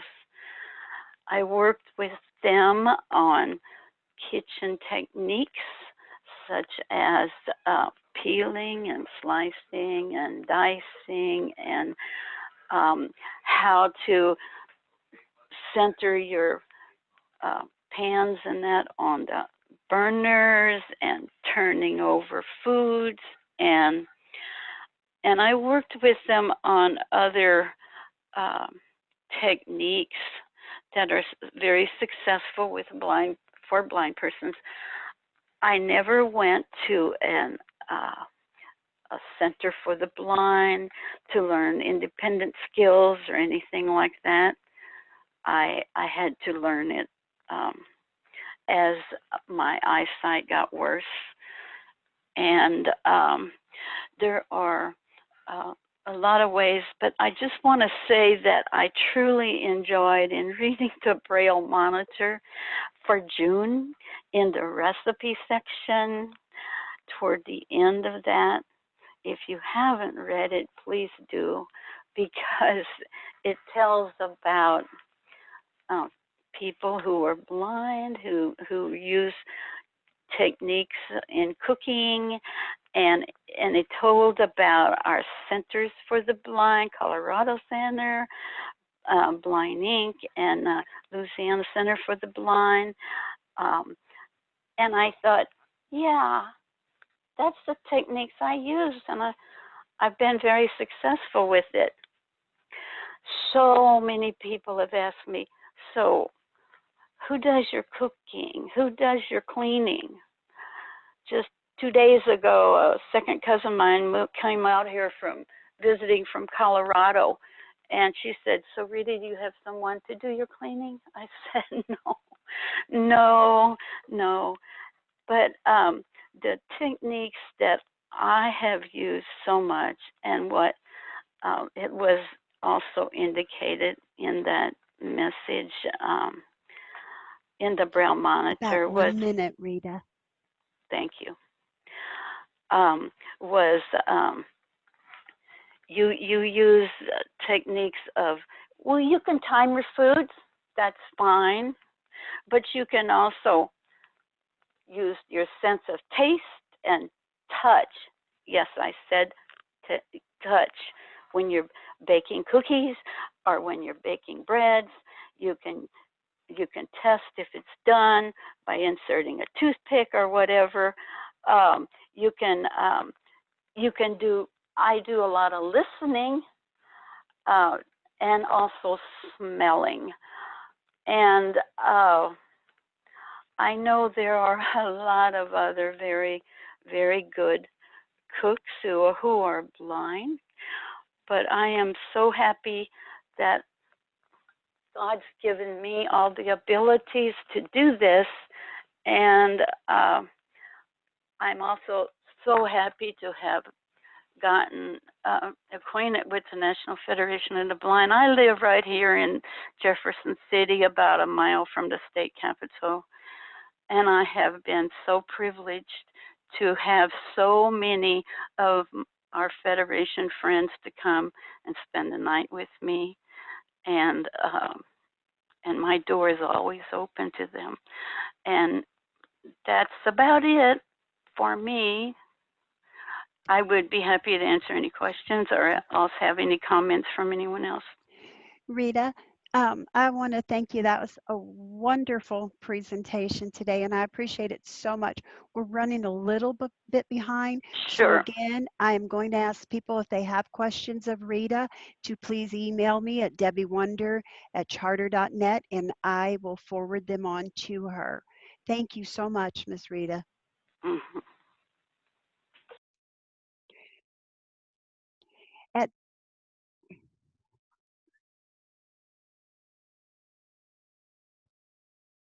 At this time, I'd like to introduce to you Jenny Carmack, Second Vice President of the National Federation of the Blind in Missouri, teaching your child during a pandemic. Jenny? Hi, can you guys hear me?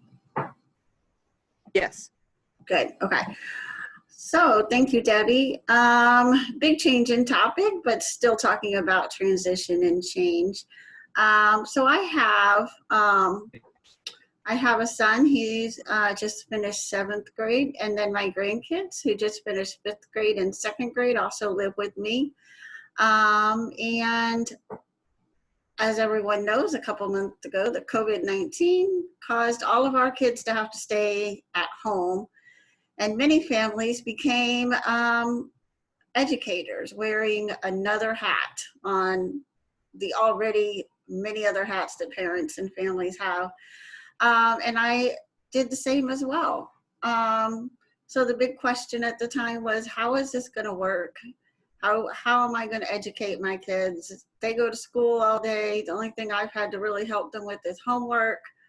But now they're here all day, and their education is my responsibility. Every school district put things out differently. Some had a lot of requirements, some had no requirements, some were somewhere in the middle. I think that our school district was kind of somewhere in the middle. And but I didn't want my kid or my grandkids to just not do anything, although my son would have been very happy with 5 months of summer break and no school until August. But that's not the way we roll here. So we had to figure out, what are we going to do? How is he going to learn? How am I going to help him? And my grandkids, of course, my son being older could do most of his work independently, but my grandkids, especially the 2nd grader, would need a little more help and guidance in his work. The good thing for me is that I already had a good relationship with the schools. I had open communication with my son's teachers. My grandkids, while I'm not their guardian and their teachers did most of the communicating with their mom, they had met me. They all knew that I am a blind parent, caregiver. for them, and they did what they could to accommodate me. Of course, their main, as teachers, main priority is accommodating kids, and none of my children are blind, but I am. But most of the time, they were very helpful, and so that good relationship benefited our family during this time. So as we began to venture into, I don't call it at a school home. I don't call it homeschooling. I call it at-home learning, because homeschooling is a lot different than what we all had to face suddenly. But one thing I tried to do is I set routines for the kids. We got up at a certain time. We started schoolwork at a certain time. We had lunch breaks. We had exercise time or active time. And then we had our downtime where they got to do kind of what they felt like they wanted to do, play with toys or watch a movie or listen to something on the Echo device. So we tried to keep a routine. That was big. And we also, I, for one, also used all of my tools in my toolbox. So when they had something that they needed help with, it was in print format. And if it wasn't on the computer, like my second grader and my fifth grader had worksheets a lot. So I would sometimes use OCR programs to read those. I used Be My Eyes to help me read those. And I also put some of that on to the kids and, you know, tell me what this says, read it to me. That gives them the opportunity to learn. And also I was able to know what it says and help them out. If there was something that none of those other strategies worked for, I sent an email to teachers, and most of the time they were ready to help me. And so that was kind of how we worked through all of it. I had a goal for the kids. Every day, their goal was to learn at least one new thing. So my little second grader grandson, some of the times what he learned was just that he didn't like that fruit we had for lunch. And that was what he learned, but that's okay because he was in second grade. But other times, like my son, we did exploring with erosion, and he learned some things about that he didn't maybe get to learn in school all the time, because we got to do some hands-on activities. And we kind of got creative with it sometimes. The one thing that really helped me to stay on track was I documented what we did. For me, I put it on Facebook for two reasons. One, to give other people ideas, but two, I did it to hold myself accountable so that I made sure that I stayed motivated to keep them motivated. I didn't really let the fact that I'm blind keep me from helping them. I reached out to people. Sometimes it was the teachers, sometimes it was my Federation friends and family, but we worked through it. We're hoping they go back to school in the fall, but if they don't, we'll be ready to keep going with what we were doing. The biggest thing that I could say was helpful to us is having patience, keeping an open line of communication with your teachers and administrators at the schools, and leaning into your support when you need it. Don't be afraid to say, hey, I need some help. I don't understand how to do this or how to help my child to do this. Some of the times also the teachers, they had, well, they didn't use Zoom, they used Google Meets, and they had video on there, and they would do tutoring, and it could be one-on-one or a small group. So if I didn't know how to help my kids, they would set up a tutoring meeting I think we only had to do that one time. But that also was very helpful. And we had to just remember that everybody, including the teachers, kind of got thrown in this, and we had to all figure it out as we went, which helps with the patience part a lot. And so that's how we really went about it. It was a big change for us, but it was a big change for everybody. It wasn't just me and my kids. It was the whole world, our whole community. Everybody had to change, and we just kind of did the best that we could and worked together through it. So I don't really have a lot else to say on that. I guess hopefully maybe I gave some time back for Debbie. Thank you, Jenny, very much for the time, but more so for that wonderful presentation. And I did so love being able to follow your teaching with Ben on Facebook. So thank you for sharing that as well. Now it is indeed my great pleasure to introduce to you for the first year of parenting, and yes, we are both blind, Ben Versalone and Teresa Versalone. All right. Can you see me and the baby right now? Yeah, but I need to... Anyone? All right, hang on. Okay. Are you able to see the baby? I think we got the... There you go. Let me turn off voiceover for Teresa's sake. She's holding the phone right now. Okay, so you can zoom however you need to. So I'm going to get started here. So we are just getting started as blind parents, of course, and Mi Kyung is 7.5 months old. So I would love to talk with more of y'all later and get a few more pointers, of course, but this is kind of what we do already with lots of, our minds are pretty open to other ideas too. I will start out by saying our little girl already, you okay, dear?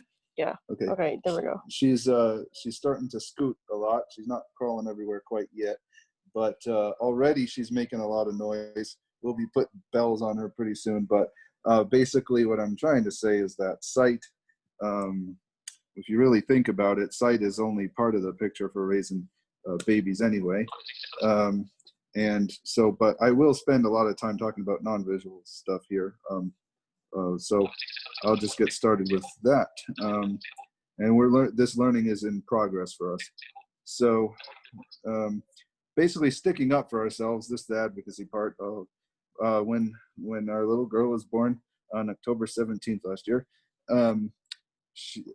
I'll start with the smaller and then the bigger story, I guess. So I wanted to cut the umbilical cord. The nurse was kind of in a rush, and she's like, "Can you see the umbilical cord?" And I just cut in right away. I said, "Oh, I said if you put my hand, if you let me put my hand on yours, we can do that," or something like that. So I didn't even answer her question directly, but I just was trying to get whatever opportunity I could. So I was able to do that. The more important story, come on, girl, lean back, was when we had to stay a little bit longer in the hospital, and the nurse asked my in-laws, how much can they see? And I said to her, you can talk to us directly.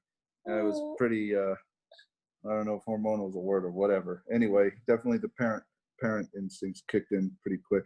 And then later on, she asked Teresa, she asked her, my in-laws again, can she, meaning Teresa, of course, see the blue line in the diaper? And I said, you're making assumptions, about how much vision Teresa has. So basically, it's good to stick up for yourself. And I guess the other part that I'm trying to convey is that it's a whole new experience. I had more boldness, and still do, than I anticipated. So now for the more practical things we've learned so far, or learned about so far. Well, I'll start out with the food. So when I was feeding Mi Kyung her little bottles, which I still occasionally do, for a while I would put my ear up to the bottle when I felt like it was getting close to empty, and I could hear the air rushing through when she finished. Come on, sweetheart. I could elaborate on that in the Q&A part if anyone wants to know, but that's pretty simple, I think. I used Braille measuring spoons for certain things, like the dried ingredients, like the cereal. Come on, sweetheart. I used a talking kitchen scale. I don't think those are very expensive. It's a couple years old and it's holding up just fine. It's got ounces, grams, a tare function, all that stuff. That's pretty helpful. Let's see. I fed her her stage 1 baby food one time. Teresa did it all the other times. That's a little messy for me still with the spoon, but I know that it is possible to do completely non-visually. Actually, one thing I've done a lot more of, moving away from food to hygiene, I guess, is I've changed a lot of diapers. Less than Mama has, but still a lot more than I ever expected to. What? Oh yeah, and I gave her a bath too. So the sense of touch there is great for the bath, and the diaper, of course, smell is my distant sense, if you will, other than hearing her cry. You know, we're still getting used to some of her different cries, but making some progress there. So smell is great. Becky in our Springfield chapter showed me how to change the diaper the way she does it, and I took some of her technique and kind of modified it a little bit. Everyone's different. I think one thing I realized, that poop is gross, but not as gross as I thought it would be, because it's my little girl and it's certainly not toxic, and methodology minimizes mess. So yes, let's see. About independent travel, yeah, I have a cane that comes up to the middle of my forehead, or even higher, so yeah, maybe my hairline. I like it really long, and but it doesn't have to be that long for safety, but it does need to be higher than your chest, in my opinion, unless you want to hunch way forward. I do like to carry Mikyoung in a baby carrier most of the time for walking, but I have carried her in the car seat in my left hand and just an extra wide arc with my cane, which I use in my right hand. I use pencil grip a whole lot. I definitely feel off. If I'm going to make a turn, I feel in that direction first. So I widen my arc on that side before I make the turn, and as I'm making the turn. Yeah. I do know how to take the car seat or put it in the car and out of the car. And Wait. What? Something's no longer in view. I don't know why. Can the admin tell me if you can still hear me? Can still hear you, but somehow screen share got put on.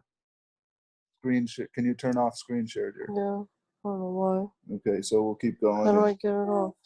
I don't know how you get it off. Give us a minute. Can I turn voiceover on? Yes, I didn't touch anything. That's right. I don't think it's anything that that you did. I think somebody else came in with their screen share. Amy, can you help out there possibly? Yes. Yeah, that's not us. I don't know what that is. Okay, so let me keep going. Can you still hear me? Yes. All right. So basically, the basic O&M skills are, I exaggerate them a little bit because when I'm carrying this princess in front of me, and but I'll be honest, carrying her in the baby carrier is a joy compared to the car seat in my left hand, but both are possible. I've done them both for the few doctor's appointments she's had, going to church 1 or 2 times, restaurant 1 or 2 times, and things like that. I pulled her in the stroller. That was off to my left side, and I made an extra wide cane arc to that side. Pulling the stroller behind me is not something I've really done much yet, but I know it's possible. Actually, a lot of her life so far has been through this pandemic, so we haven't traveled much. But inside, when I'm carrying her, I will sometimes click my tongue a little bit. I know that's controversial, but I don't really do that constantly. I will put my hands out in front of me versus not doing it or barely ever doing it when I'm walking on my own, because I want to keep her extra safe. I could always use my cane inside. That's an option too if I feel the need to. But yeah, just a bunch of things. I've even Teresa and I have both cut her nails multiple times. It's not exactly an easy process, but I think everybody's probably drawn a little bit of blood, and that's all it's been for us. So overall, that's been pretty empowering too. But this little girl's the joy of our life, and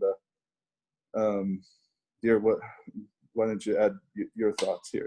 Yeah, let me just get it. Doing my version. I think the biggest thing I've learned in parenting so far is, you know, you get those people in your life who say, if you ever need anything, let us know, or if you ever have any questions, just call me, and definitely take advantage of that. Don't be afraid to ask for help. We have people who help us get her to a pediatrician appointment, so we don't have to worry about taking the car seat base out of the cab. What the book? Yeah, Anyway, keep going. you know, and definitely go with your parental instinct. I was always like, before I had her, I was always afraid, like, what if I don't know, you know, if she wants this or that? And it's just I think you know, you and your baby will definitely develop a communication. And like, for example, she actually patted my arm once when she wanted her diaper changed, when it was dirty, and she definitely lets me know when she's hungry. So yeah, I mean, it's all biological, and it's a beautiful thing. And then you have anything else to add? Yeah, the babies don't come with manuals, but I do think they're amazing. I'm so glad we didn't have to put her together, you know, but God did that for us. But also going with our gut is more possible than I thought it would be, and networking with others is possible, and especially with the NFB. So yeah.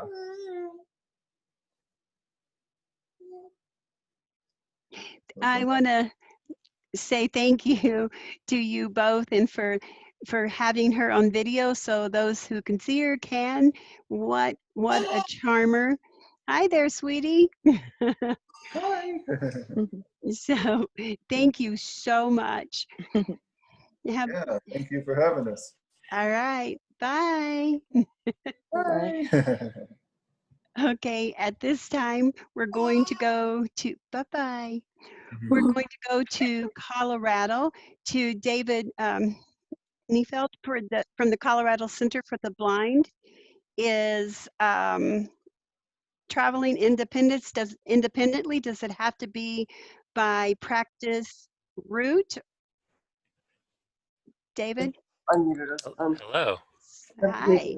That package I want you to take to the post office today, and I also have to.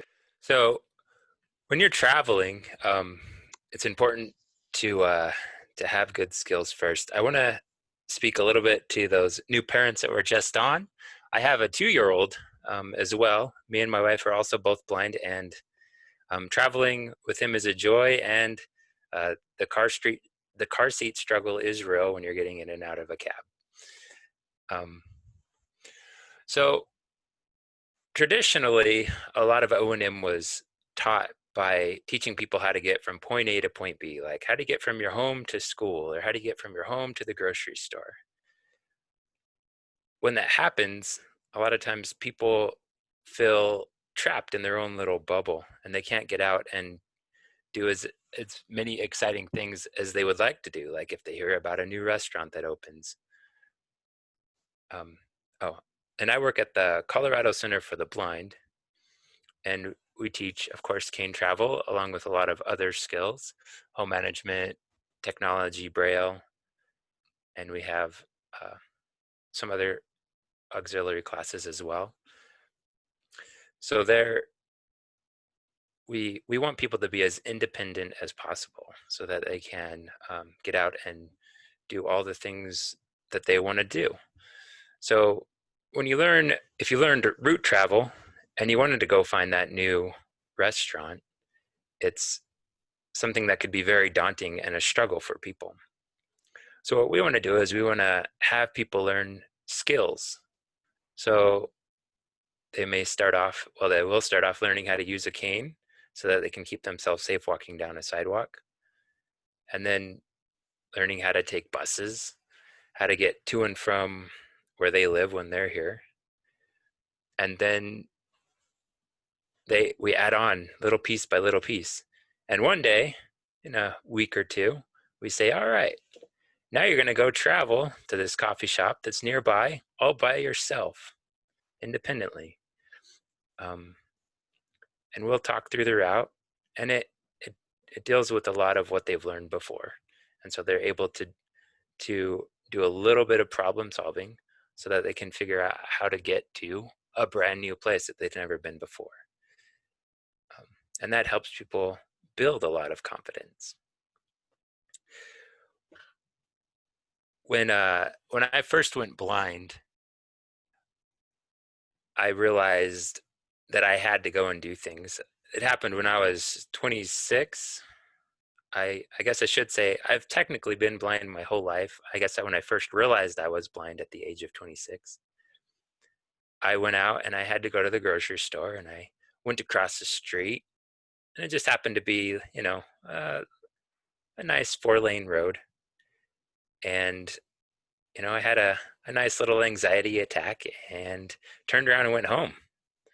And then I went back the next day, and I got to do it again, well, because I needed food.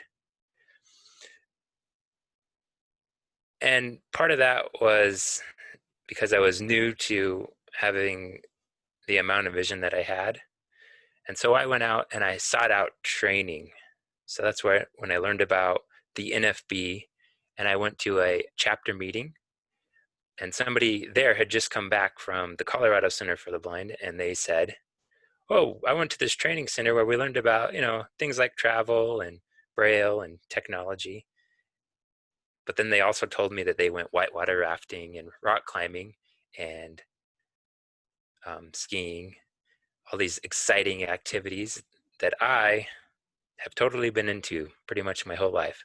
So then I was sold by those things. But what I got when I went to the center is I learned how to be an independent traveler. How do you find a new place that you've never been to before? How do you, learn to cross different streets that you've never crossed before? And other things as well, the things we mentioned, cooking, cleaning, all that jazz. What that's done for me is I was able to go through the program and travel anywhere that I wanted to go. I've even been in Missouri a few years back. I was at the state convention a few years ago, and I was able to find out, hey, there's a Starbucks nearby. That's my wife's favorite beverage to get in the morning. And so I was off, and I traveled a few blocks this way, a few blocks that way, and bam, we were at Starbucks. And she says, how did you do that? I said, well, I used all the skills I learned at the center. I learned about the address system, and I looked up their address and the hotel's address, and I was able to get to where I was able to get to where we wanted to go. Just using those different skills, and we crossed all the different intersections, and we're able to do those things all independently. I think we only needed a little help when we got back close to the hotel. We just verified that it was the right driveway we were headed down to get to the hotel. But that's part of being independent too, is knowing when to ask questions and when not to. I urge everybody to learn to be able to travel independently, to go to a training center. And I do have a little helpful, we'll call it a tutorial. So I've created a podcast. It's called the Breaking Blind Podcast. My wife has a YouTube channel called Breaking Blind. Maybe some of you have heard of it. I don't know. But the Breaking Blind Podcast, the first season here, we're talking about cane travel. And there are a lot of helpful hints. Whether you've had training or not, it's a great review. And that's all I have for today. Do we have any questions? Thank you, David, very much. We have enough time to take probably one question. Okay. I got a hand raised. All right. Brent Ford.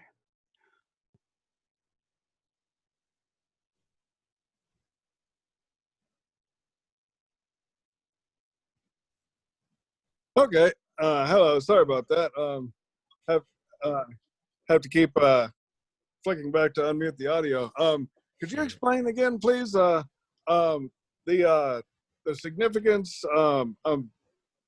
about the drop off part of the travel? I know the reason is to get dropped off at some place that you don't know and be able to get back to the center. I've never figured out, even after having gone to Blind Ink, why they only allow you to ask the one question. Because when you're on the I know that they want you to rely on your own skills. However, when you're out in the real world, you're not restricted to one question. And I've heard a lot of sighted people who get lost and they need directions from somebody, and they don't just ask them one question and then drive on. So That's true. I think they need to continue the drop-offs at the 3 NFB centers. I'm all in favor of that, but do away with the one question restriction. So the drops are not a real world scenario. Unless, of course, you get in an argument with your significant other and you want to get out of the vehicle and you say, pull over and let me out. Well, I guess then you have a drop. But for the most part, you're not going to be doing that. But what a drop does for people, and the reason we only have people ask one question, is because it helps people build confidence. That when you're limited to the things you can do, the resources you can pull from, like talking to other people and asking questions, well, if you never had done it without asking questions, or let me rephrase that. If you've never gone out and did a drop with your limited amount of questions, you would never know that you could. And that's the big point, is that you are able to be totally independent, even if nobody else was around. You're able to problem solve and figure out how to do those things, even all on your own. I would agree that it's not a real life scenario most of the time, but it really helps people build the confidence that they need to be totally independent.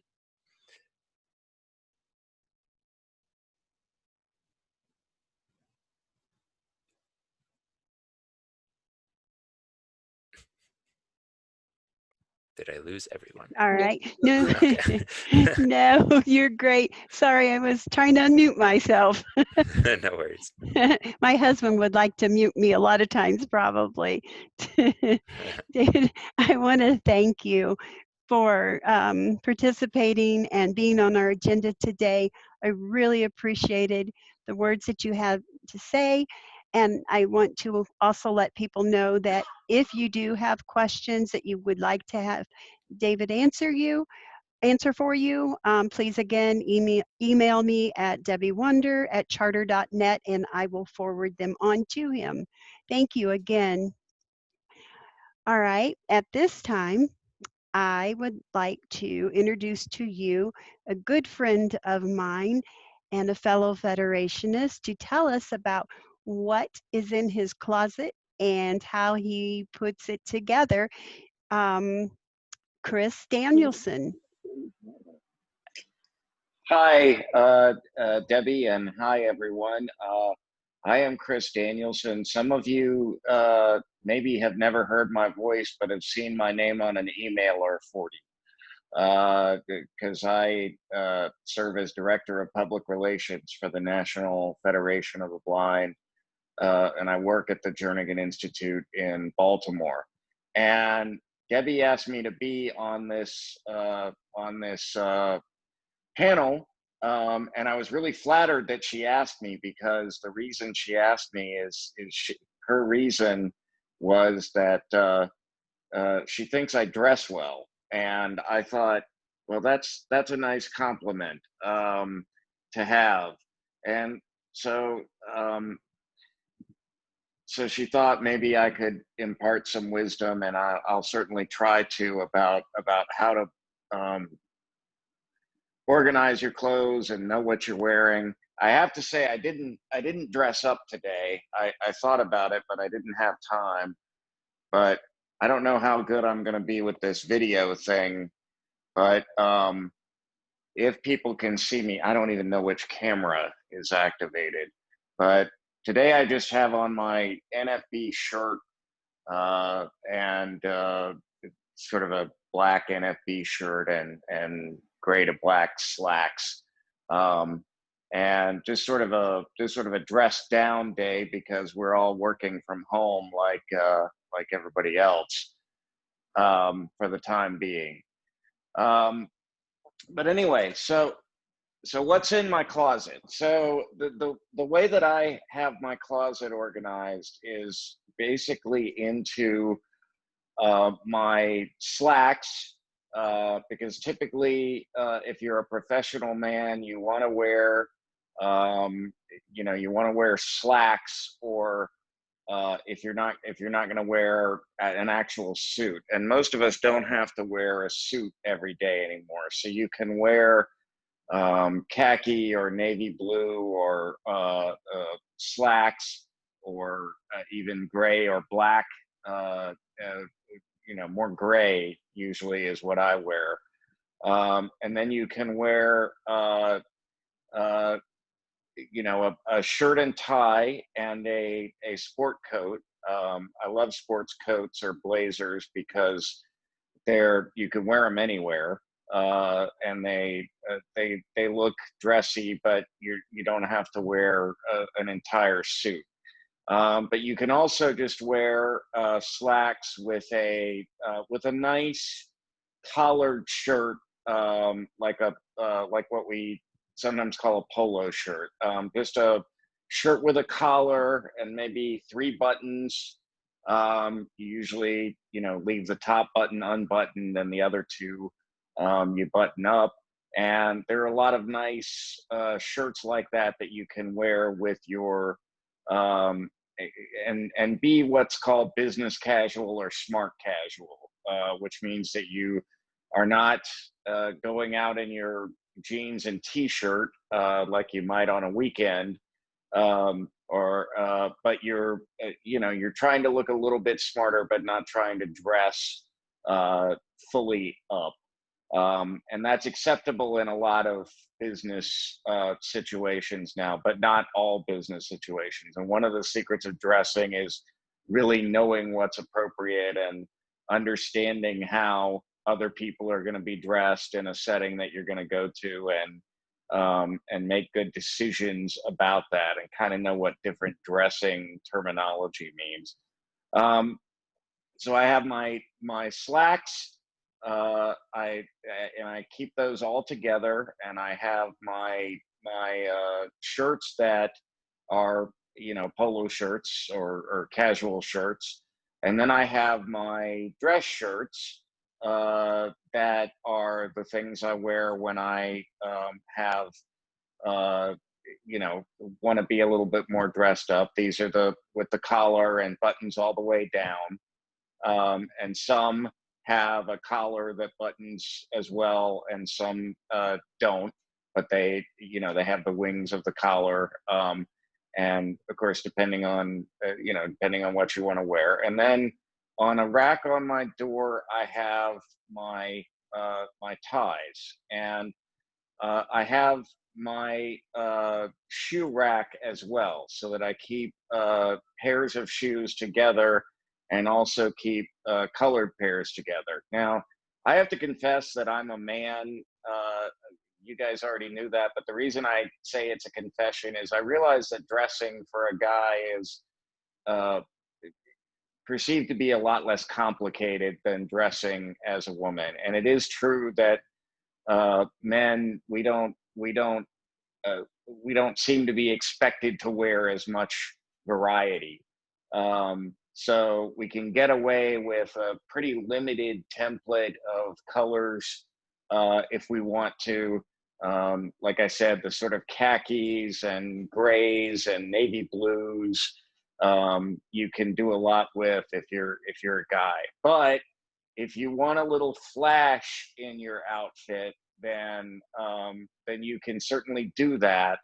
It's just important to know with each of your items of clothing, it's important to know what the primary color is, and then what colors are in the pattern or in the stripes or all of those things. So, and the best way I've found to deal with all that is that you can get Braille labels that you can sew into clothes. And if you don't read Braille, there are other solutions. You can get a device called a Pen Friend, and it has labels that are barcoded, and you record a name to associate with the barcode, and then it can read it back to you.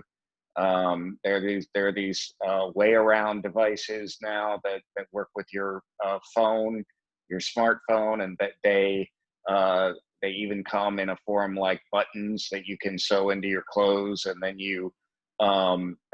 then when you put the iPhone near it or your smartphone, it gives you a description that you've written of the item. So what you do with labels, though, is that you use either, they either come pre-made. You can of course make your own, but if you buy pre-made ones, they'll have one color name on them. And so if you want to dress a little fancier and your shirts have patterns and stuff, you can't get all the information you need from the labels. So what I do is I keep a list of my shirts and ties, if they're not, especially shirts, if they're not plain white shirts, you keep a list. And what I'll do, for example, is I'll list first what's actually on the label. So I have a tie that's dark pink, and the label says dark pink, but then I have a description next to it that tells me that it's actually a light blue background, and then it's got wide diagonal blocks of dark and light pink and white. And I've got a note to myself, mostly to wear with pink shirts, because you don't want to you want to be careful about what you mix pink with. And how did I learn that? I was very fortunate in that even when I was young and my mom was picking out my clothes, she always told me what she was picking out, and what I was wearing on a given day. And from that, I eventually learned how to dress myself and pick out my own things, and learned to be pretty color coordinated. I make mistakes sometimes, but sighted people make mistakes too. I was told one time when I was working as a law clerk at a law firm that one of the secretaries told me, "I don't understand how you can be the one blind guy that works in this office and you're more color coordinated than any of the other people that work here." So I do all right, apparently. So, and I think the secret too is to kind of work. I think learning about clothing is also about building relationships. What I've done throughout my life is try to find a place or places to shop for clothes where I'm known, where they know something about me, they know what my preferences are, and they will give me honest feedback. And so if you find relationships like that, people can tell you, what colors work for you, for example, and what colors don't. They can help you, fit your outfits so that they really fit you well. And I think that's a critical thing. So it's a matter of organization, keeping things in the same place. At least types of clothes I've found, keeping them all in the same part of your closet or in the same part of your drawer, in the same drawers is always helpful. Keeping socks together is something people ask about. I just use safety pins for that. I found that for me at least, they seem to work better than anything, although there's all kinds of sock locks and different things you can use. And you just use something like that before you put your socks in the laundry so that you keep your pairs of socks together. And so that's basically it. Again, just make sure that you use some kind of organization system along with some kind of labeling system and maybe a supplemental list of things so that you know, so that you have more detailed descriptions of your items, and develop a relationship with people who either go shopping with you or at certain establishments so that they can help you pick out things that are going to work for you. And I also have suits, of course, and you know, suits are great because they, you know, that completes a lot of your outfit. You just have to make sure you find a shirt and tie, and then your coat and pants are gonna work. If they're in a suit, you just have to make sure that you always keep them together. So that's what I have. If any, I don't know if we have time for questions or not, but I hope this was helpful to people. And you can email Debbie or email me with any questions or other things that you might have. Chris, I thank you very much, friend, for your time today, and that you're a great source of information and help. We have time that we could take one question before going on. I do not.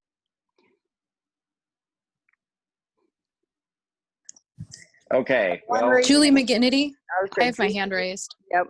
Oh, Julie's got a question. Hi, Julie. I do. I have my hand raised. Yeah, but I just literally just raised it. So, so I have a question. I have been asking around about this, but how are you guys accomplishing shopping right now? Because I'm in a position where I really need some summer clothes. I need some new shoes. I've got like a hole in my shoe. It's really bad. Anyway. Oh my God. And like everything's closed because I usually go, you know, to stores and I try to find someone who's, you know, like what you said, you make a relationship and then I take pictures of things and send it to my friends. And I'm pretty good with clothes, but I'm really scared to shop online because I don't know what I'm going to get. And, you know, sizing is kind of weird. And if you can't try it on, that sort of thing. Right. So I don't know if anyone has done anything to combat this, you know, besides using sighted assistance, which I don't have a ton of right now. I don't know.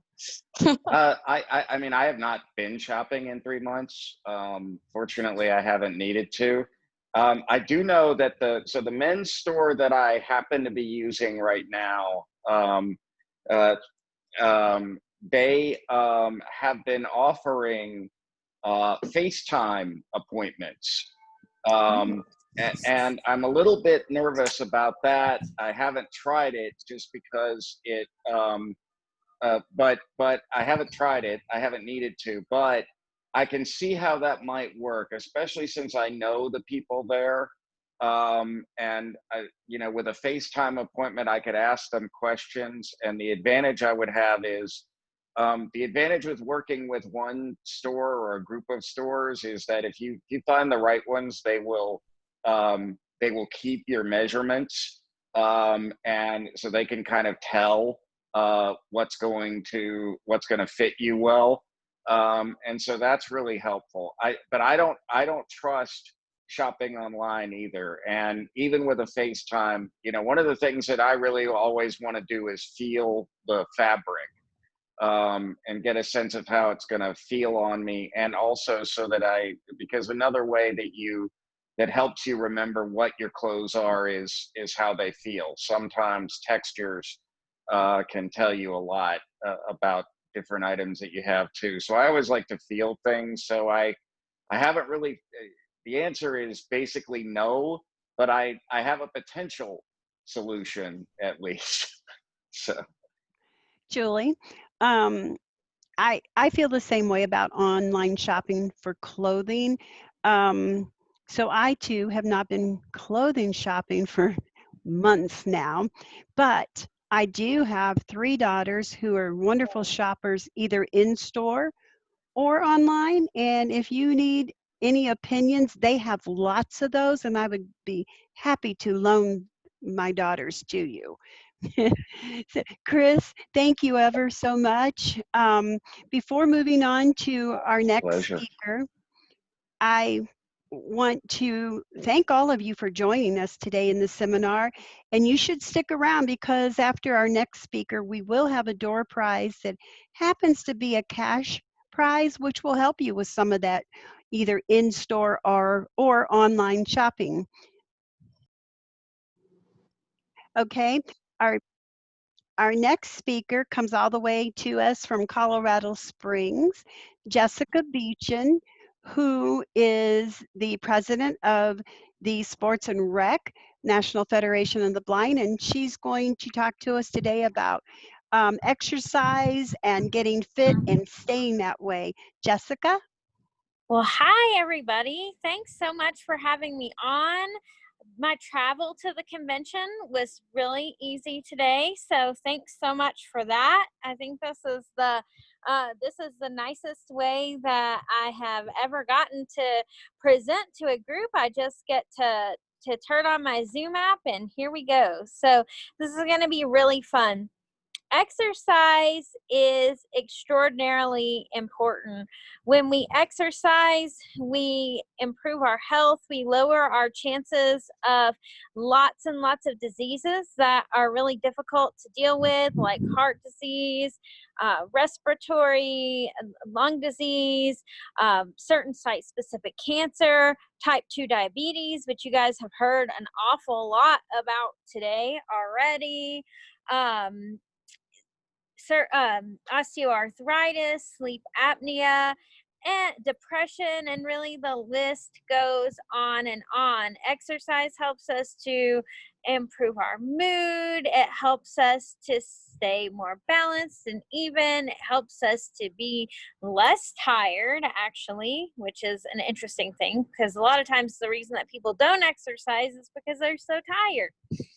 So exercise does so many really great things for us that the Surgeon General of the United States has recommended that everyone should be getting 30 minutes a day, 5 or more days a week of cardiovascular exercise. And we also should be having a couple days of strength training included in our exercise routine, and at least a week of flexibility training included in our exercise. And so what this means is that when we move, we help our bodies to not only to work more efficiently, but to help prevent us from getting a lot of those different diseases that we never want to contend with in the first place. So it's very important to exercise. So what does that mean for us? Well, it means that we need to make exercise a priority.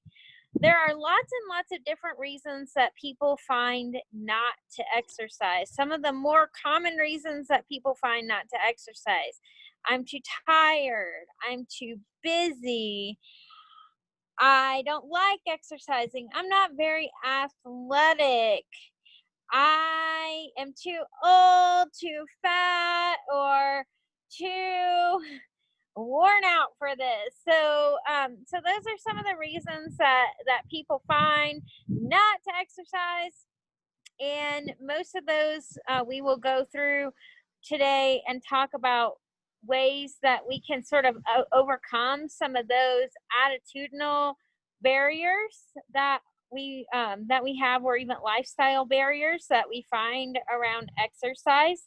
So let's talk about some of those barriers before we get into some of the tips and tricks.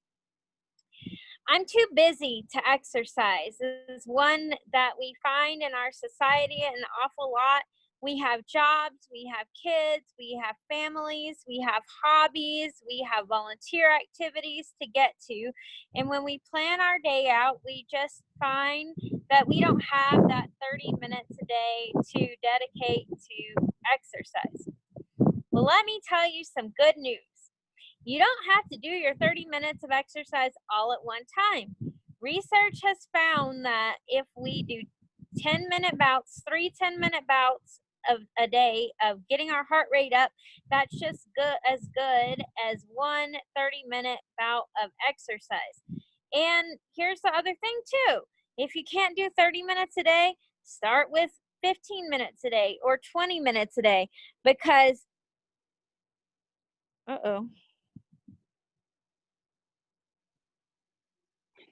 We can hear Am you, I? Jess. Oh, okay. I You're got an okay. error on my computer and it said sign in. I was like, oh no, I hope I haven't been signed out this whole time.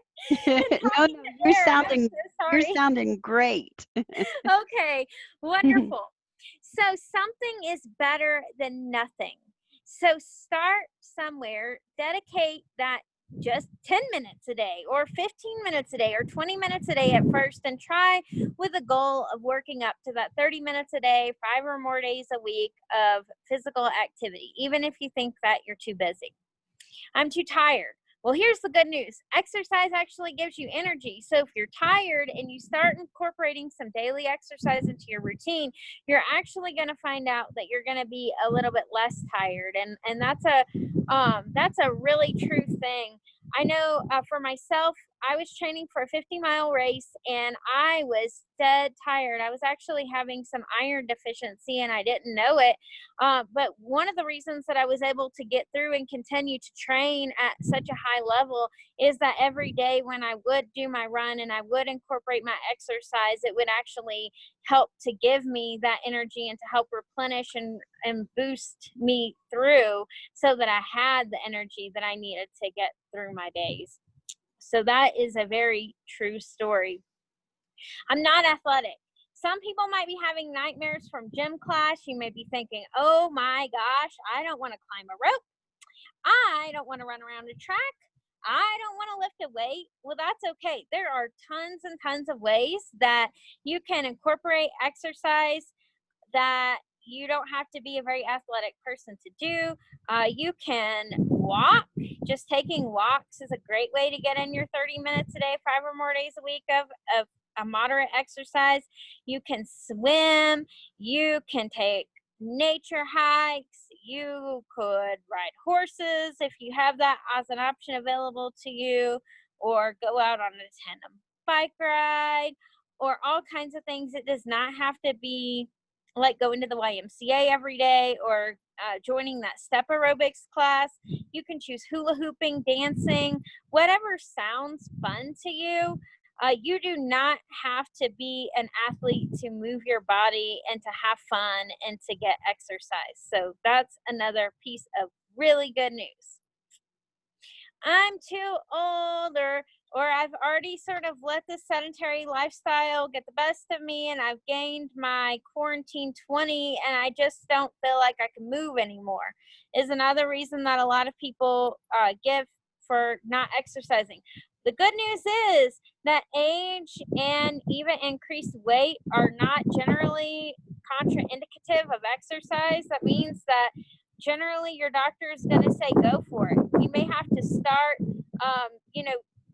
a little bit modified. You're not going to want to necessarily hit everything full force. If you are carrying around some extra pounds, that's okay. You may want to choose some things that are a little bit easier on your joints. That is 100% fine, but you absolutely can exercise, and there's no reason that age or or carrying around a few extra pounds is going to necessarily prevent you from being able to exercise.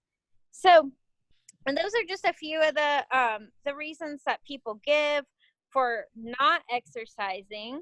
And now I'd like to talk about a few of the strategies for getting started with exercise. Maybe you haven't been exercising and you're needing to get going. Start small and work up. Sometimes if we haven't exercised for a while, we'll sort of channel our best athletic day, and we'll want to throw everything that we have at our exercise the very first day, and then we hurt and it's uncomfortable and we're like, oh man, I sure don't want to do that tomorrow. So starting out slow and building on that so that you have a successful day and you feel good and you want to exercise the next day and have another successful day. And then maybe you take a day off and then you go back the following day and you have another successful day. That's going to be much better than just going all out, full force, full throttle, hurting yourself or causing yourself to have a lot of discomfort and then just falling off of the exercise wagon. So start small and work up. Remember that you're not going to see all the gains overnight.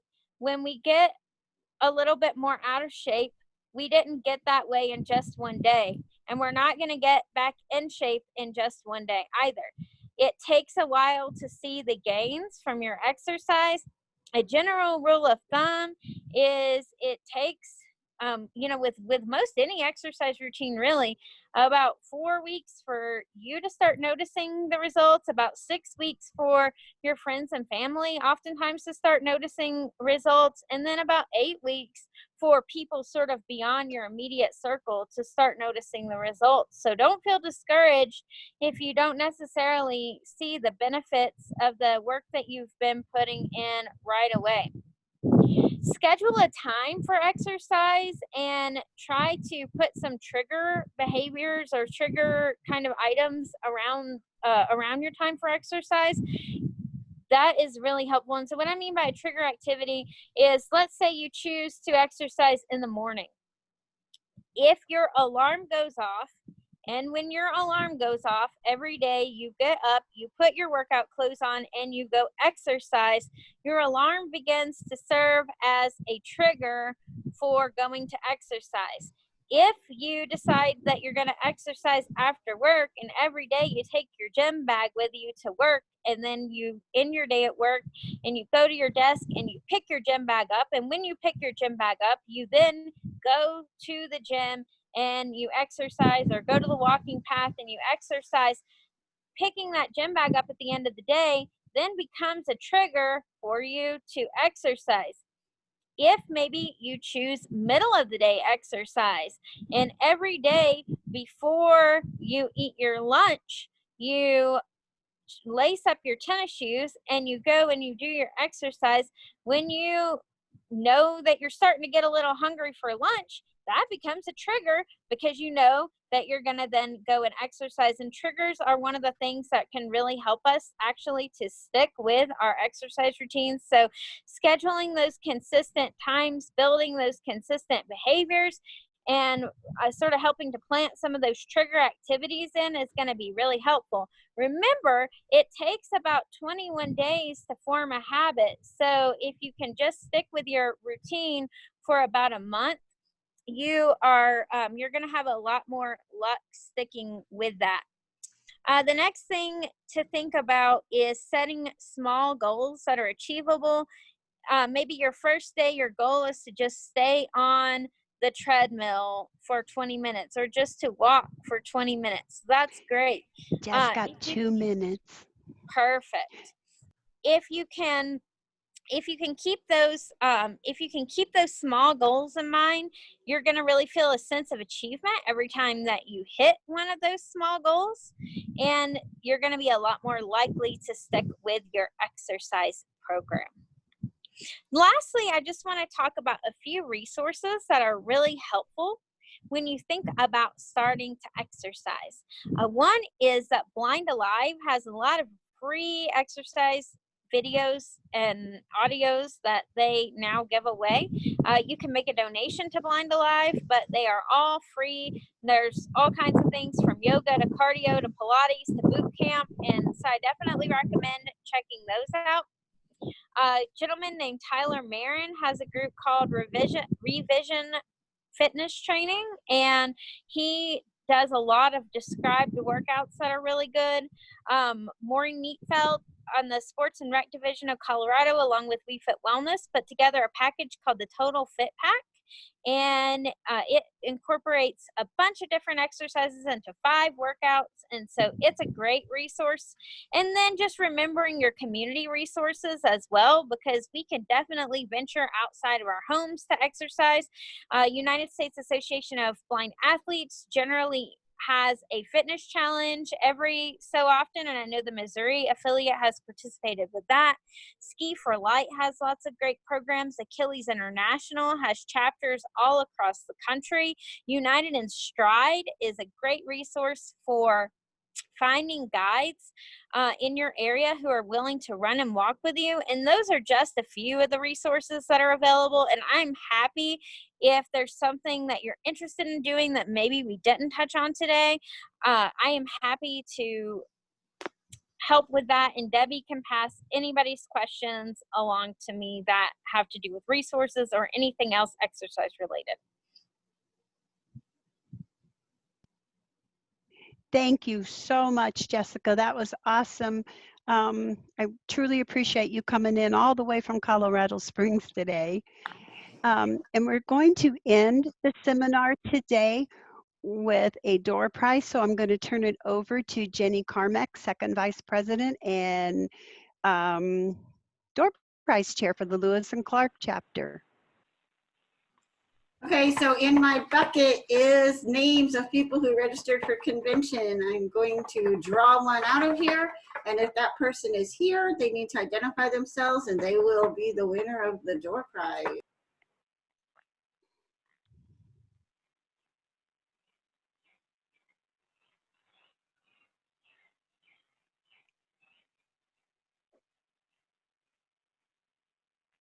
Oops. Jenny, are you there? Stephanie McDowell. Oh, Stephanie, are you here? Would you like to tell her what she's won if she is? And if not, we'll pull another name.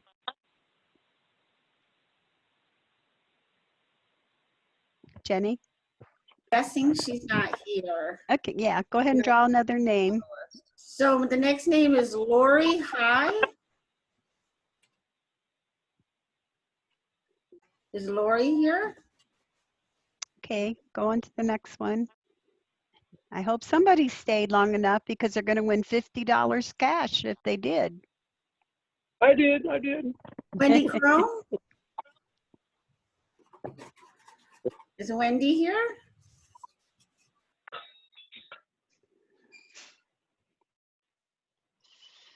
Nope, draw again. Is Brent Ford still here? I know he was here earlier. Oh, wow. Okay. Yes, he's here. He's here. Yep, Brent just raised his hand. All right. Well, congratulations, Brent, and thank all of you who made today's seminar possible. We truly appreciate you joining, and so we are now adjourned so we can move on at 4:15. I don't think he knows what he won. He won $50 cash. We'll be getting it to him. Okay, thank you. Thanks, Jenny. No problem. Hey, thanks a lot there for the $50 there. What'd you say that's coming up next there, Debbie?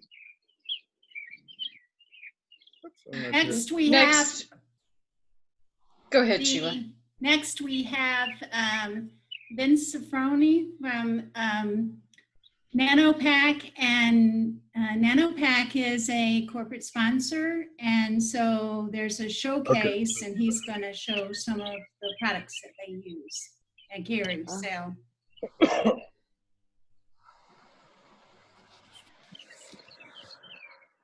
That starts at 4:15.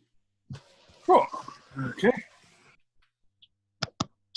Okay. Melissa? Yes, Amy.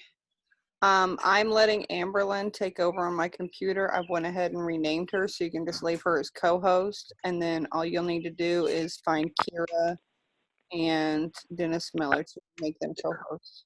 I'm in here. Okay. All right. Alexa, cool. Hey there, everybody. Carol has a hand raised.